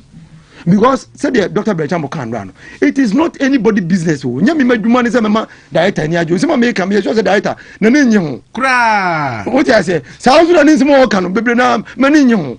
But at the end of the day, when we finish everything, we should know that Ghana for we here the NDC ba ben mo ye ntia mo fe. Oheneba mentia se ade ba ko accusation ma ko a me wo ma. Would see Oheneba on one crop for SO galamsey drip machine and the drip machine ni na devana po bia wo bia no and then you drip machine wo galamsey site ne mining site. What is it? That is not why we brought drip. Would this see me platform so and now ne mranche bi ba say what the water bowser say then no am a rock mining company say then they oba onu free ina or say what they hire on. Na minim say drip rate me the high mining company and answer day and regional minister Tikroma Papa, yes, I statement and you on air. You have not done anything. I know said they have brought it to your notice. You have not done anything about it. Why? I'm going to drip me again. Mede sorry no Oheneba media me bompa say 31st no emrantem na because I say nipa ni bi wo ho a onim papa so wa shada na boni no na o kire no nam ha bu amehwa am na nipa we pa say na no wote am ya hu nipa su ba pa woni tim yeah ma education in as much as say wo obi ho no when we are communicator you are supposed to disseminate information and accurate information. Yes. Me kasa me kanyina no ube kasa media go ba me kama semba. What I say? I'm supposed to educate people. It is a unya kwenya Oheneba oye PhD yenya nduru ho.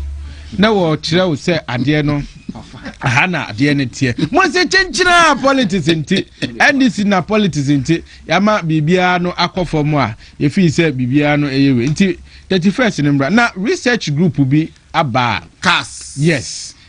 Chese utrisi wom yes ohwe wom a omu start adwuma be 1955 chese na Ghana kra independence kra no yenyanje no made omudi aba nyina chese ohwe abato ye de yanim 2026 ya unse asofo de ne ba nyame de no eba ya Dr. Baumia Dikan afei na physical research no so aba betumu a uti ase ede we nyina aba wasi Dr. Baumia wenya kra 67%. I na boche ba Baumia yintoa. We ya sara no fe. We dey make us am no bishop. Ana pode to. Na nya tete na. Etu wa kan research we hu asem. Me na me kan ni nyina. Very good. Intino de ye nyina ne be kwa ko wie se Baumia be wene. Na Baumia wene a the day nim year 2028 me the amesre nyina ne say ye hia nkabomu. That is why ye nyina di Dr. Alhaji Mahmoud Baumia because what the suban bia on kasentie ni nua sa aggressiveness ya others pose chese adamu ye memasi ni panyina wo Ghana ha no minia Dr. Baumia nyesa so mi hu ni wonimu say okrasa leadership quality na obetimi atwe ni nua abeka ne ho yesre say ye party no baby a adu no ye hia se ye bebo ye bra yie na ye hu asa ye Ghana for akonom any act bia be ma party na ho de aba from there we should not encourage it intimi de me stress sa de no enkosom na intimi emwa ye nyina Oheneba ye we no man fama no anto abutiri ka asem yimu a ebe ha me papa hwe adentina ye so interested say Ghana ni ye de ne beba form and we become happy and come in kabiu de ama me kabi Sam George ode na no abetumu bie